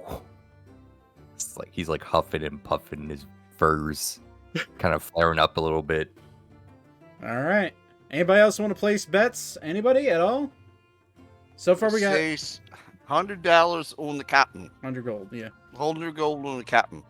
All right. I got to. Aten is actually like at the bow of the ship, Okay. so not paying any attention to this whatsoever.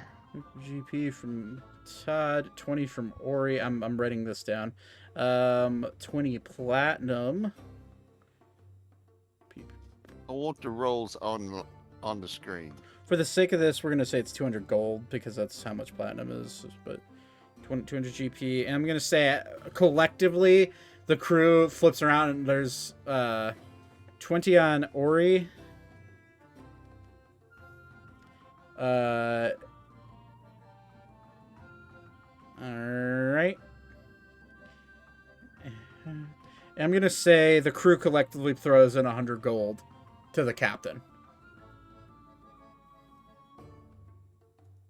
And a few standbys like, fine, I'll vote against the captain.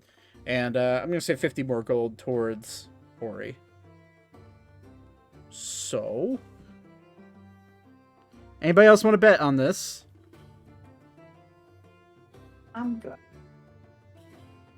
Okay. Alan walks over. He's like, I don't have much need for money. Fuck it. And he throws down 50 platinum on the pile. He's like, whoever wins gets this. You had that the whole time. I mean, yeah, I do enchantments for people sometimes, and that rakes in some cash. So, all right. Could have spotted me for that armor. I mean, you didn't ask. I did. I thought you were homeless. Didn't have any money. I have a home. Ah, whatever. Well, you look home. I'm sorry. Anyway, I'm ready. Or he's winding his arm up. All right. So Xander. All right. Best of how about say best of 3? Sounds good. All right. All right. So what I want you to do is I want you to roll a strength check against his strength check. You're going to see something strange happen. You're going to see his face get really, really red. You're going to see sweat start dripping down his cheeks. You're going to see, like, a vein start popping out of his head, and you're going to see his eyes start flaring. Darker blue than you realized. And then you're also going to see this, this steam start to come off his shoulders and start to come off his neck. And it's that steam's going to start glowing these weird, well, we're going to see what starts glowing, what color it glows. It's going to start glowing this really pale blue glow as he starts to steam up. It's like, yeah. Obviously, all abilities are on the table when you're testing your strength, yeah? Yes. All right, he's going to rage. So, roll strength check.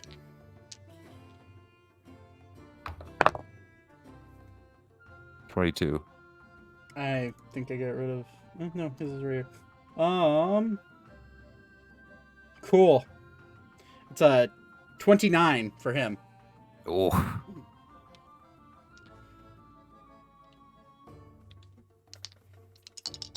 His strength modifier is 9.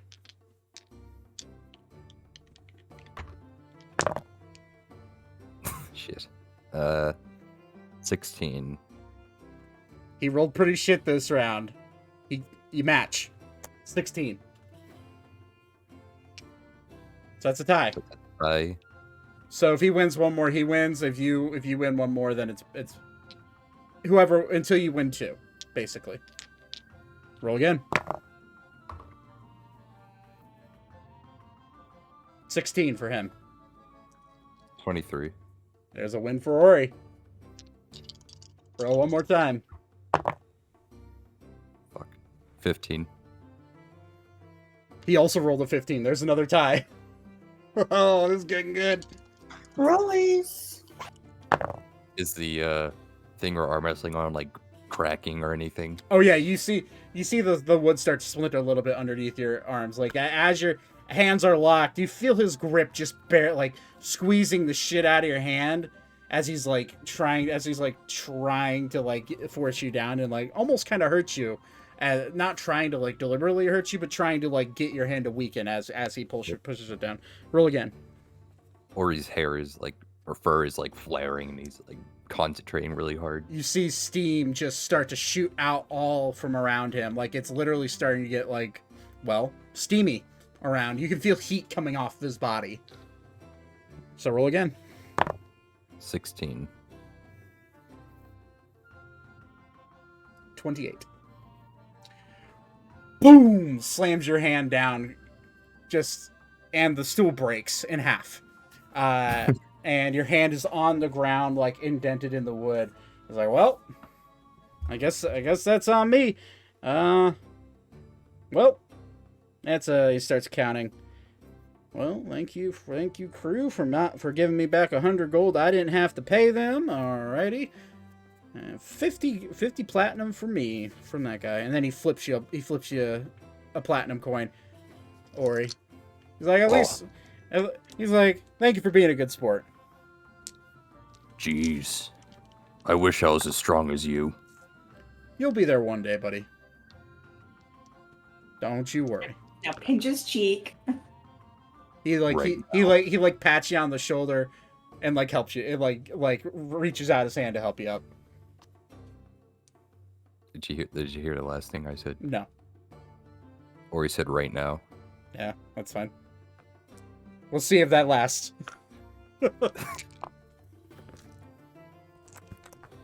All right. Well, double or nothing. Anybody? No. All right.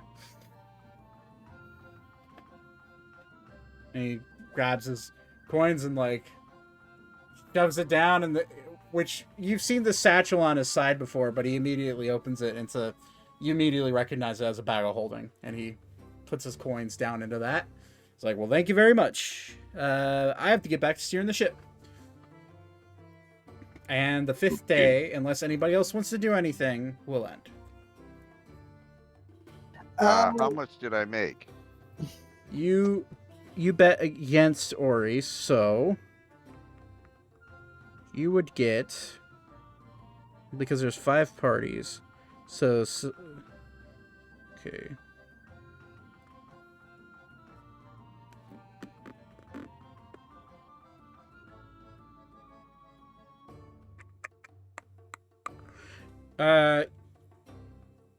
You would get 250 gold. So, a net 150.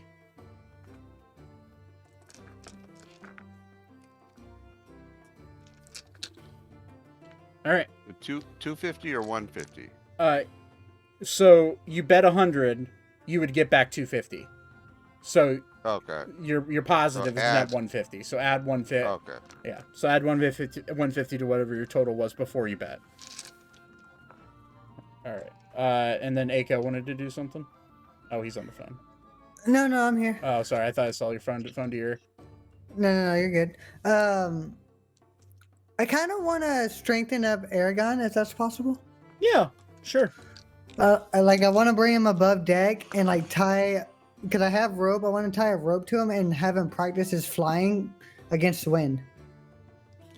Okay. Is that possible? Yeah, I'm gonna say roll a dexterity check with advantage for Aragon. Dex throw with advantage. 23? Yeah, I'm gonna say it takes him a little bit to get used to how fast you're going. But as he gets used to it, he's starting to glide, and then he starts flapping his wings, and you see him starting to gain speed with like fly a little bit faster than the ship is moving at the moment. And I don't know what Aragon's speed is now flying. 1 second. Flying is 90 feet. Aragon gains another 30 feet to his flying. Sweet. Alright, that's all I wanted to do. And the night falls, and everyone goes to their collective beds, and the next morning is here. As you wake up, you hear the second mate, Alex, yell, "Hey, we're heading up to Keister here, probably in a good 3 hours. So collect your things if you're disembarking from the ship, and we'll try our best to bring it down." That being said, I'd like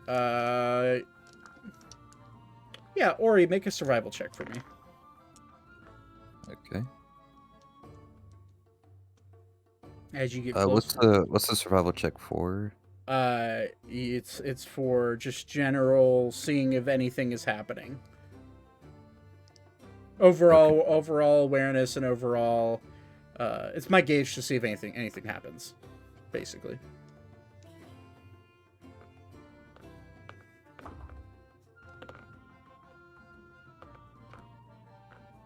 Uh, 10. 10. Okay.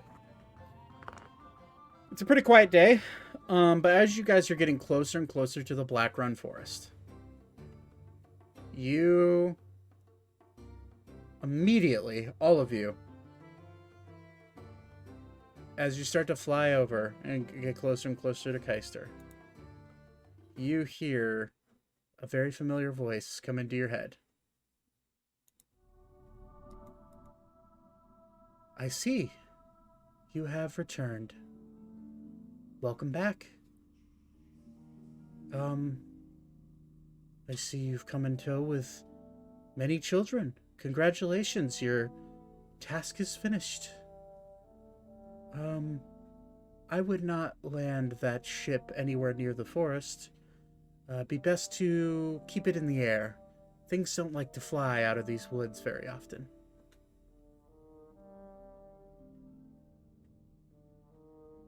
Do any of you say anything back? Or you'll say, "Day Captain, Don't land this ship near the forest. Okay. Yeah, I'll... This is Alex steering at the moment, his brother and second mate. Yeah, Okay. that's fine. I planned on keeping it about 100 feet up anyways. We do have a few boats that are also, they're basically miniature skyships that are carriers that can bring you into tough to land places. My brother decided to get those a few years ago because he wanted to start raiding dungeons from the airship. He thought it'd be a good idea. It is a good idea. Yeah, sure. But they should hold up just fine for all of you to go down. Although you may need to take turns. We only have 3 of them. And as you fly in, you are now looking down over the clearing and the very familiar small town of Keister. Welcome back. All of you have leveled up. Yay! Og. Yo. I don't know what I get." I have to go look at Tasha's again. We can do this. I'd say we'll roll hit points at the end. There won't be any more. There shouldn't be any more combat for the rest of the game. Mm. Or he starts to fight the captain. Just kidding. Christ. I mean, if you want to do... What are we? I mean, we could try Level 6. stealing the boat. That would make doing quests way easier if we had our own boat.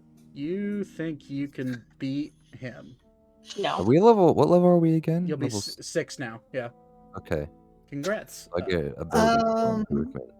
Zach, are we at a point where we could do that thing I talked about? Probably next There session. you go. Next Next session. session? Okay. We'll do Okay. that next session. As you land as you land above Keister, you also hear another voice in your head, Zane. I'm waiting. Come back to me, my friend. Time to die.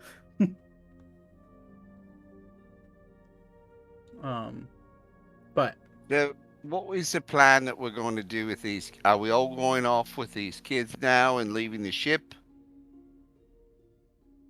you watch Captain Newgate walk out. All right, well, and has these 3 crystals in his hand.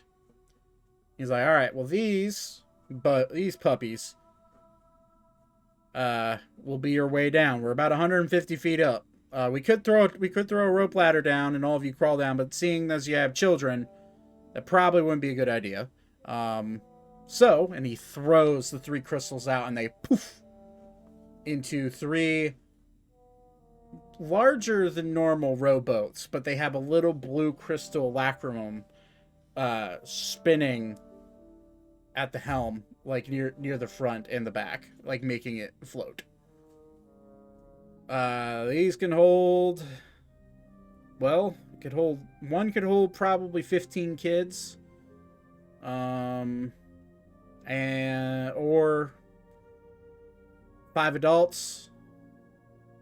Probably only Ori and 3 people. So, yeah. I mean, take as many trips as you want. They work infinitely, and these will be your way back up to the ship. Once your business is done, we will stay floating for as long as we can, or unless we have to move for some reason, then and then he like immediately rustles in his pockets and he's like starts looking over all of you. Here, and he hands Elka a sending stone.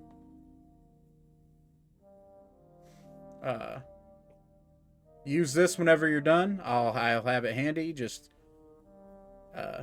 Speak into the stone. You could use it once a day. All right. Just tell me whenever you're ready to go. Sounds good. Okay. Let's get going. And he starts funneling all the kids out from the mid deck, and they all climb in, and they start. I'm gonna say only, unless Ori wants to wait, only 3 other people can be on the boat with Ori, and they can't be. I'm gonna say Alan is within that category as well. So Ori will just go last. okay, I'd say I'll Ori. wait with Ori. Vaten wants to go last as well, or Okay. close to it. So Alan will hop in the first boat, and 3 people can go with him. I'll go down. Thaddeus, Aiko. Oh wait. Okay. That's now 3 people who are waiting, not including Alara. I'm including Alara and Ori as one person for this. I'll go early, I guess. Okay. So that's 2. Yeah, I can go down. And that's Elka. Okay. So Elka, Alan, Zane, and Thaddeus all slowly float down. You guys watching. It's like watching an air balloon, hot air balloon, descend slowly. And they slowly float down, and you watch the kids hit the ground very slowly, and all the kids pile out. The boat hits the ground, not the kids. There you go. Phrasing. Phrasing is a wonderful thing. And you slowly float down. And same goes for the first. And then you just watch the 2, once all the kids are cleared, you just watch them slowly start to float back up slowly to the deck. And eventually, for the sake of time, all of you hop in. I'm going to say 2 separate ones, who's remaining. And you slowly float back down into the town of Keister. And you watch 2 of the boats slowly float down. Squirtle, I can hear your click-clacks. My bad. And you hear it slowly float down. And one of the boats shoots back up really quick to the deck. But you see the other 2, like, stop. And then you see the 2 lacrimum on the ends glow twice, and then poof, back down into crystals and lands on the ground right next to you. Can we pick them I'll up? grab them, I guess. Yeah, they're just sitting on the ground. I'm gonna say, for the sake of time, Captain Newgate would have described to you that in order to activate these things, you literally just have to channel a little bit of magic into them, and they will poof open. Okay, well, I can't do shit with this. Well, actually, they are not requiring attunement, so everybody has some form of magic in them, and some form of mana, or we'll call it MP for the sake of ease. The ability to use it, though, doesn't exist in everybody. So technically, I'm gonna say, Alka, you could use this magic item. She probably would say, probably wouldn't. The way that you described it, it sounds like you need to have magic to use it. And if that's how you described it, she would absolutely be like, it's useless for me. Okay. Oh, we have Bengo take one and then Zane take the other. Okay. Vaten. Vaten. Ever since leaving the ship, Vaten has been back to being very, very, like, sullen, kind of Annoyed. Grumpy standoffish. Yeah. Very grumpy. Sullen grumpy one. Why don't you take one? And Zane, why don't you take one? I suppose I can. And Alan looks around at you guys. Well, seeing as though I'm very close to home and have not been back in a few days. Heck, it's almost been a week now. Unless you need me, I'm gonna head on back home if that's okay with you. Alan, Yes, sir. do watch out for that shapeshifter. He's still lurking around somewhere. Oh, I mean, yeah, he's no worry to me. He's after you. I know that. But just in case. He won't attack me, and he won't show himself to me. So, good luck with that. And if you're ever in this area again, please stop by. Sir Alan, Yes, sir. you have been instrumental in saving me more than once. Thank you for fixing my pots of my bottles that almost killed me, and for saving my ass on the deck. I don't know what happened, but my understanding is I'd probably not be alive without your brilliance and assistance. So my gratitudes are with you. Well, it is my pleasure. And all of you were a good group of people to be around. And I do hope our paths cross again. Just know that my home is always open. Although there is still that enchantment over it that you won't be able to see it right away, but just cross that bridge and yell my name and I should be able to hear you. All right now. Have a wonderful day. And it was a pleasure. And you see him drop down to all fours and you see his fur start to puff up and he goes werewolf and takes off into the woods. Finally, he's gone. Waves. Let's go get him. Go kill him. No, we're not gonna kill him. You think you could kill him? That man is a level 20 adventurer on steroids. You cannot kill him. No, we bring him into our group. He's with us forever. Do any of you have HP over 100 yet? No. Nope. Okay. Not even. I haven't Not even leveled up close. yet, so no. Okay, well, if you tried to attack him, one of you would die instantly. That is. That's what Revivify is for. Speaking of, we're back here. We can grab our tokens of Revivify. Funny enough, as you guys land, all the kids are like looking around and they're like, we're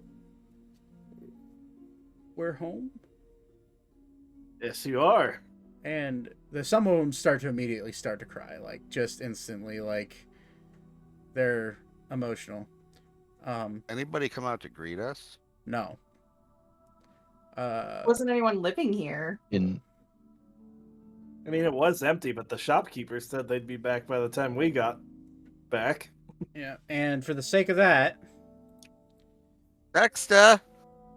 let's move back to a map I have not used in almost 3 months.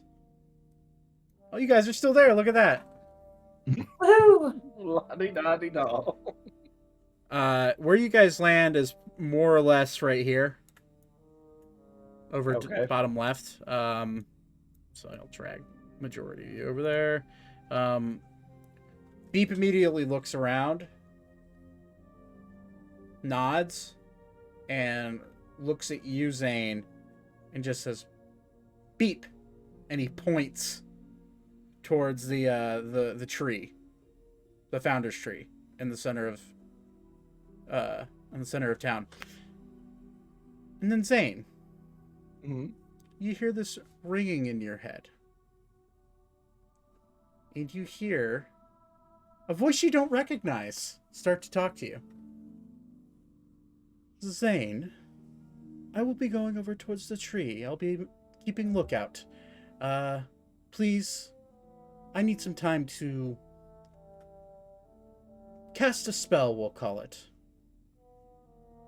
Have a good one. And you'll see Beep walk away, and then Beep will snap his fingers and cast Gift of Gab. And walk away. And you'll just see all of you don't know what's going on, but Beep gets down on all fours and takes off towards the center of town as he points at the tree. And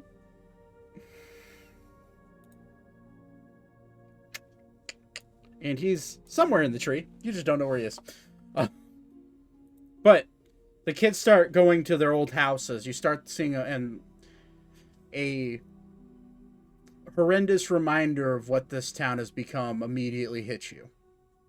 As the kids walk up to their homes, They opened the doors to their homes with the keys that they had, and nobody's home. The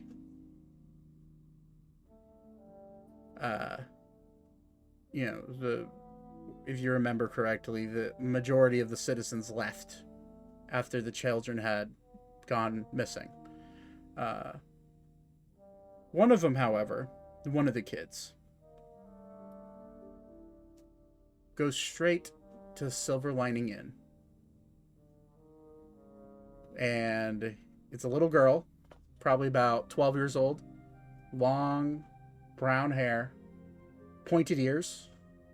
You've noticed her a few times. She's been just kind of sitting in the back, not really talking to anyone. In fact, she's been one of the ones that have been quietly sobbing to herself this entire time. You now realize that this is Dexter's daughter, Sophia. It hits all of you immediately, and she walks in, immediately opens the door, and breaks down crying as the door is open. You see her, and at this point, I assume all of you have walked closer to the general store and stuff. We're just going to use Zane's, unless anybody wants to split apart in the town, we'll just use Zane's token for the exterior. After all this, I want to do something. Okay.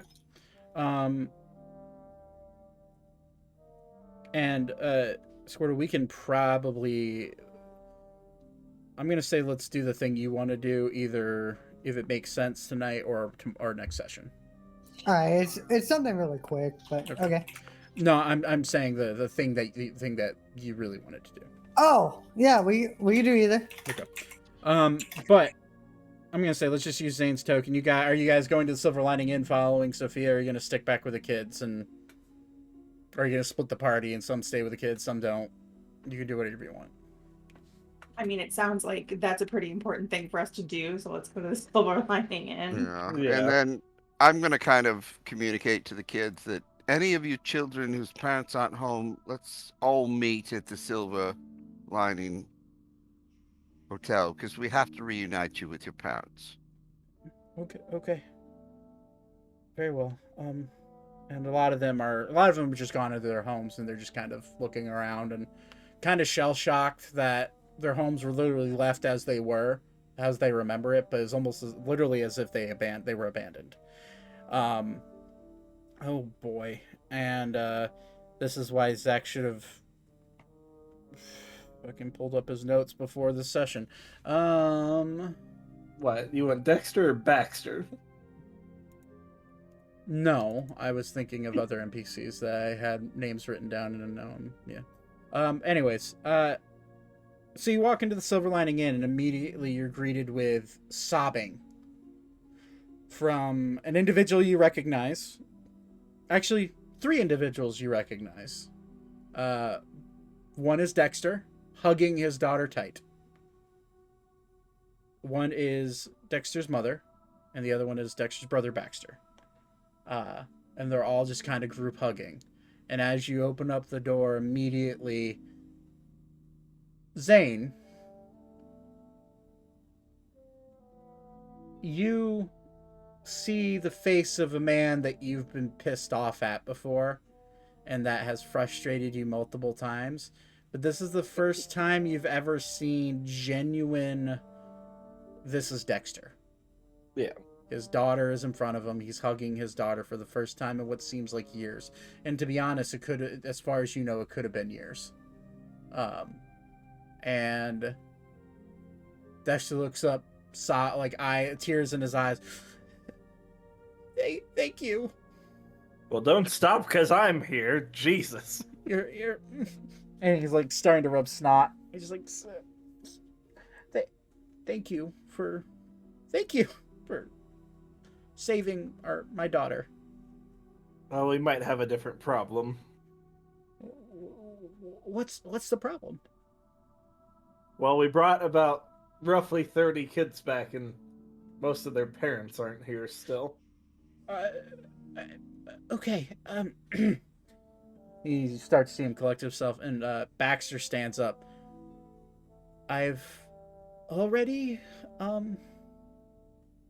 already prepared housing and room and board for the kids at the church. I knew that you'd be back eventually, and I figured I'd do my part. But if you're saying they're starting, I mean, not including our little Sophia. And at this point, Arya walks up. Don't include me in that count either. I got my dad, and she places her hand on Aiko's shoulder. And Baxter's like, well, 28 kids is, I mean, some of their parents may be back, but majority of them left, and we're doing everything we can to contact them, but it may take some time. But I've already, I kind of work ahead sometimes, and he immediately pulls out like this scroll, and it's a scroll stating that job complete. And he's like, I didn't know what to call your group. I don't know if you even have a name. But I did remember all your names, and I wrote down that you, and I got it notarized by the Adventurers Guild. And this states that your job is complete. We're not quite done here. There's still one problem. What's that problem? Shapeshifter.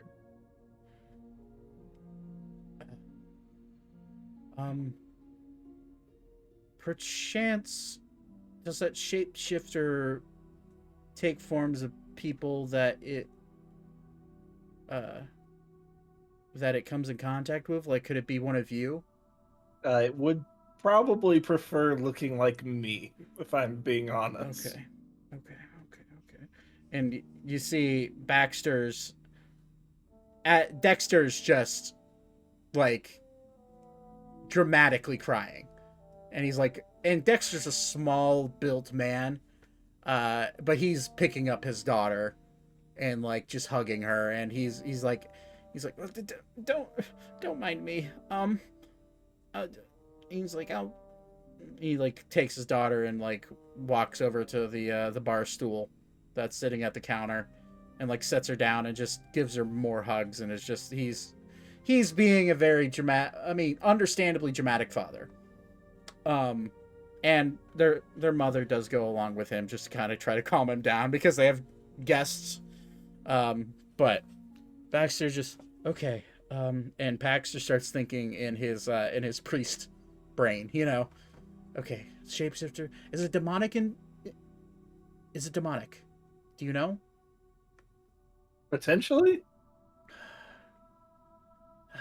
God damn it. I mean, the last time we saw it, it did rip its own legs off to get away from us.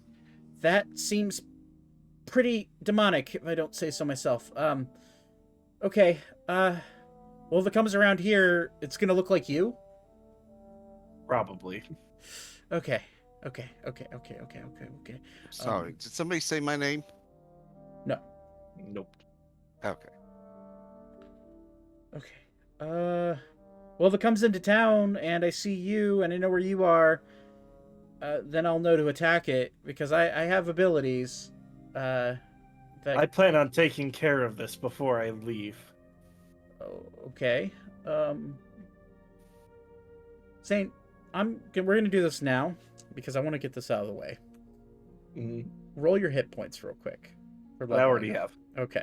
What did you roll? I got 10 total because I rolled a 7. Okay. So 10 more HP to you. Zane, you hear a ringing in your head again. And you hear from the... Don't know where, but you hear... Come here, my favorite. I can smell you. Saw you. I'm just in the woods right over here. Come play with me. I'm gonna take off dead sprint. If anybody wants to follow, that's up to you. Yep, immediately following. Following. Yeah, I'll follow. Let's go. All right. All right. We're gonna fight this bitch real quick That's right. because he's It's an open end, about- and it's a loose end, and I don't like it. He's about to die, clown. He's gonna have reduced HP probably. You come into a clearing. Actually, it's pretty. Balls. Oh. Yeah, everyone roll your anybody who's present roll for HP real quick. I have 69 Oh, health. you're gonna hate me, by the way. Nice. I got something at level 6 you're not gonna like for combat. Okay, yeah, you can use your 6 abilities if you have them up. This isn't going to take long. I figured He is, as you run, you go pretty much right here. And we're going to use this map because, well, let me make sure there's nothing on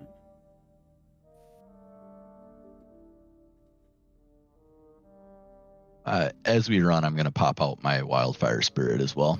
Excellent. Okay. I'm also gonna pop a defensive aura while we are running. Alrighty. And so everyone's coming with, except for Beep. Beep is still in the tree. He's gonna see you. He's not gonna come with. He's too entranced with what he is doing. Well, all of you come into we're using maps here because I didn't expect to do this today. You come to the clearing, and as soon as you walk in the woods, you hear in your head from that very familiar voice, he's right ahead. And this guy's going to pop up, dragging himself on the ground with... We are not on the right map page. Oh, yeah. Sorry. All good. I dragged you guys. I dragged myself, but not you guys. Oh. That big orange stain is I think is a cart and buggy. But he's gonna come crawling out, except he's gonna be bigger than normal. But his legs have grown back, but they are like Deadpool-sized limbs. He has not had enough time to fully regenerate. Baby legs. But he is fully crawling on his arms, and he's very quick and he immediately looks at all of you, and Zane, he transforms into you in front of your eyes. Can I immediately Fairy Fire him? He gets a reaction before. I'm gonna say everyone will have a reactionary round, but he has a reactionary round first, and he's just gonna look at you, smile, Zane. Same face looking back at you, except it's like half your body, and he's a little bit bigger. He's a little bit more bloated. Seems like his form has not been able to fully take form into what he should be. But got it. So it's easy to distinguish them then. Yes. Yeah. Quite easy. Okay. Then never mind on the Fairy Fire. He's like shifting, and like his body's like trying to keep its form as he shifts into Zane. And immediately he's just gonna smile, and this like warped smile. I hope all of you like fire. He's gonna cast. Oh, I love fire. He's gonna cast Fireball at you. I'm gonna absorb elements. He's gonna move forward a little bit. Then he's gonna cast Fireball. I need everyone to make a dexterity saving throw. I'm gonna say Aragon's not here. He's in the air somewhere. 17. That's 8d6 for me. Dirty 20. Nice.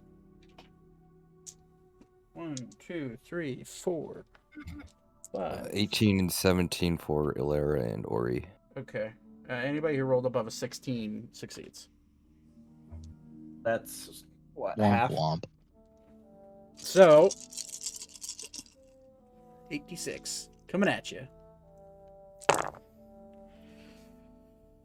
Okay. So 18, 24, 28, 6. 37 points of fire damage for those who did not succeed. And it's halved for those who did. So I'm taking 9. So you're taking you because of your okay, so Aiko, you succeed. Vaten, you take 37 points of fire damage. So how much do I take? You take 37 divided by 2, which is 18.5. 18. So just do 18. Oh, cool. Uh, I'm not going to bother rolling for my wildfire spirit because it is immune to fire damage. Okay. I'm trying to drag a token out, but it's not taking. And then immediately when it realizes that it has a group of individuals, it immediately says, I only want him! I only want him! I mean, that is the end of his reactionary turn. Anybody who wants to sling a spell at him from this far can do so. And if you want to use that for your full round of movement to get closer to him, you can as well. I'm gonna mirror image to start with. You motherfucker. Can Aguilera cast Moonbeam? What's the range on it? It's like Long. like 120 100. feet. He's 90 feet, so yeah. He's a shapeshifter as well. So this is gonna be fun. And yeah, con save of 16. Does that change? No. Not at 6, I don't think. It fails. Alright. Then that is. It rolled a 2. I assume it fails.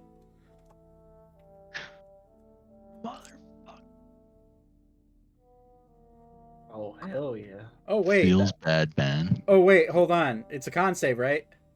There's advantage on Constitution saving throws. So it would be a straight roll, because if it's a...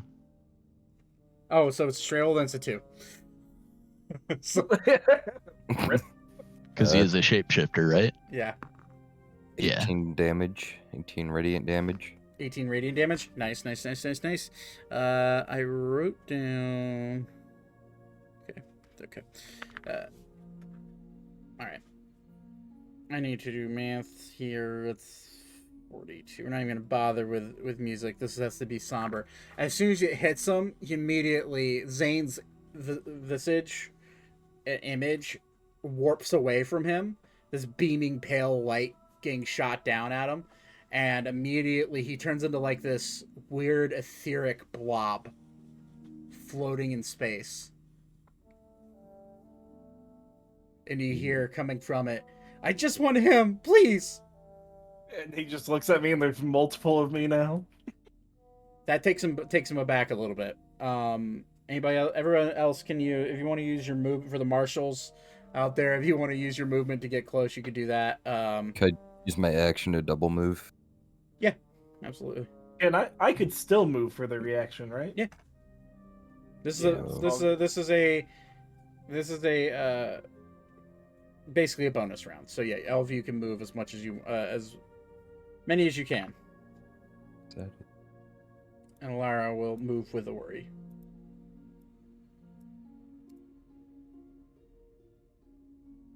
Or you're just kind of treated as a mount, by the way, with Alara. Does she get advantage on melee attacks or something? No. Should she get the she should have been a cavalier. Okay, Cavalier, yeah. Yeah, that would've Get been advantage on horseback funny. or mount back, yeah. Do you have to roll animal control? No. Is a Cavalier? No. My wildfire spirit is sticking to Zane like freaking glue. Okay. So And then you're casting Call Lightning button? yes, yep. Okay, so it's a And I'm dexterity standing saving fucking throw. back.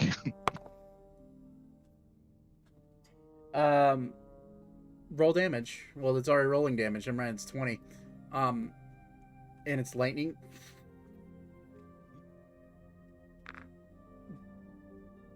Vaten, it rolled a nat 1. Ooh.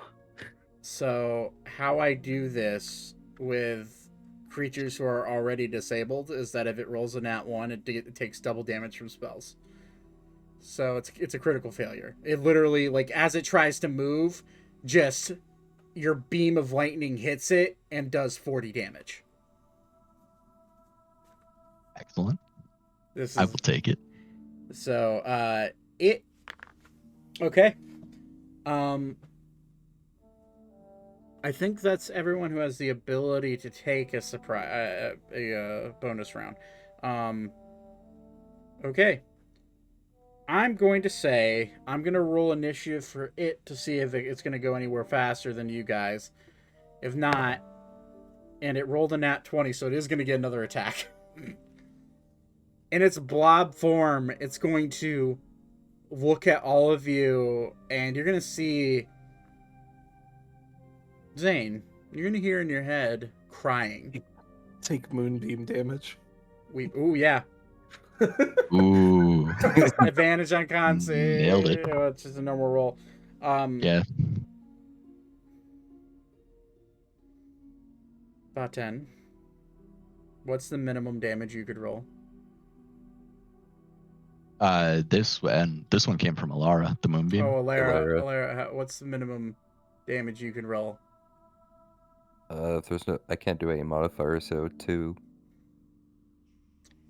As it tries to move, Zane, you hear in your head, I just wanted to be friends. And you see the moonbeam vaporize it. Alara claps. And I'll just drop my mirror image. so And I'll just start cackling. the amount of HP it had was 2 HP. Oh my god. It is now dead. And immediately in your head, you hear, very good, very good. And this is the Zane. Seems you've dealt with your problem, although he doesn't stay dead for long. Although he will forget about you when he resurrects. So it'd probably be best for you to get the heck out of this forest. What? Why would he resurrect? Oh. He's special. You see, there's certain creatures out there that are made, and at this point it expands out to everybody. There's certain creatures that, well, to put it blunt, are special. They do things that aren't normal, and unfortunately, you ran into one of them. He is considered a remnant of destruction.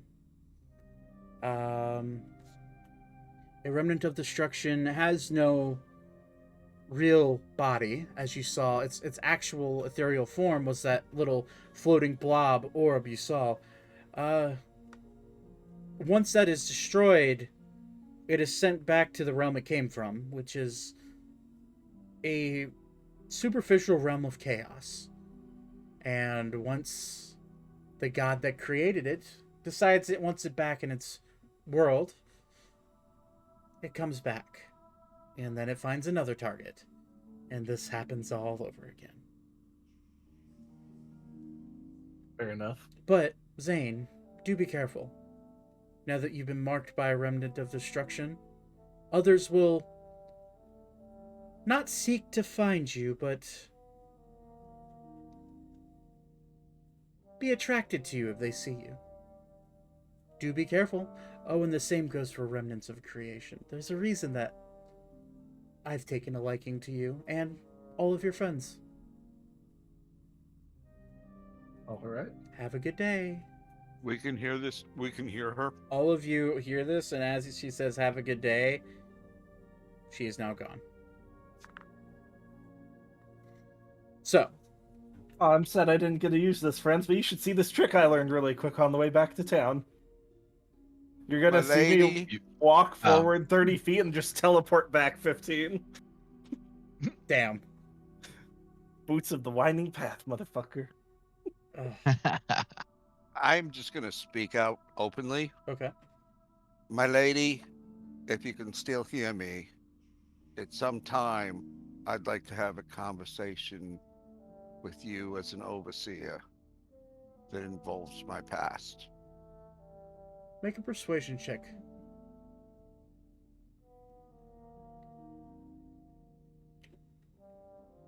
I was about to say with advantage because she actually really likes you guys.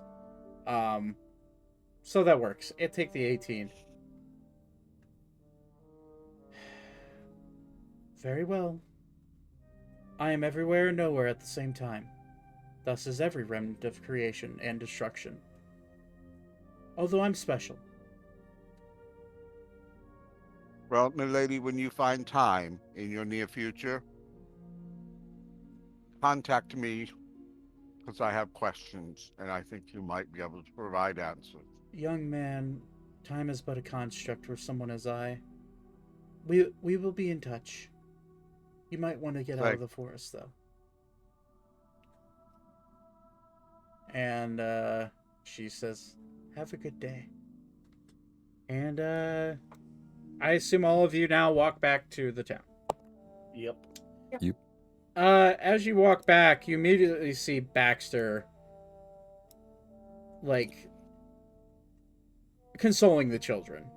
And in fact, you now see Beep has jumped down from the tree and is talking to them as well. And well, not talking, but consoling. And in fact, he's letting a few kids like ride on his back when he's down in his full all fours form. And he's just trying to get them to smile a little bit. And as soon as Beep sees you, he's just gonna look Beep and smile. Beep beep beep beep. We got him. Oh, so that was fast. So he's gone. Well, he might be back. Might be back. Did you kill him? Yes, we did. Okay. Well then, as far as I'm concerned, he's gone. All right. Well, we will do our best to contact these children's parents. They can stay here for as long as they need to. All of you are heading back to the capital city, correct? Yep. Okay. And then he hands you a letter, Zane. Please deliver this to, well, really anybody who could help. Preferably someone in the clergy there in Artemis. Look for... Oh, goodness, who would be good? Look for a... Osana Whitewood? She's the clergy, or she's part of the clergy, and one of the leaders. Jesus, dog. Why? Is that a guild? Jesus dog? No, Jackson's just being knocking shit off on my bed. But she's one of the head clerics. She doesn't. You'll see the temple. It's the temple close to the library, the main royal library. She should be there. If not, she tends to stick to herself. Her home is close to the temple as well. Go there, ask around for her, and she may be able to send some help in identifying where the children are, or the children's parents are. And she also may be able to send financial aid to the temple. Sounds good. I appreciate it. Oh, we had a potty change. There is no more financial aid. Jesus. Okay. Well, I think that means, and he hands you the letter that is notarized from the Adventurers Guild. I believe this means that your job is done. Sounds good to me. I've marked. I took note of your original contract from the Adventurers Guild, and noted how many children were saved, and noted how long it took you to complete your mission.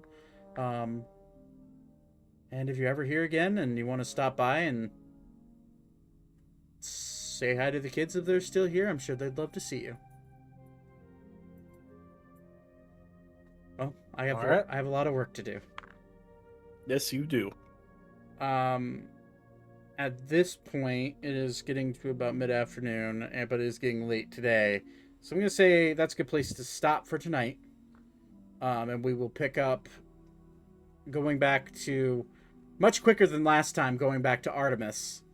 And where all of you can pick up your reward for a job well done and decide what you would like to do next, if anything. So, thank you for playing. I'll be right back. Hey all, this is next day, Zach. Unfortunately the stream ended up crashing right as I was about to end it, and I was able to give my thank you for watching spiel that I do at the end. So I just want to say thank you for watching. I appreciate it, and look forward to next episode, which will be out Sunday, live on our Twitch channel, where we will be going on to the next adventures of whatever this group wants to do. So, thank you for watching. I appreciate it, and have a wonderful night.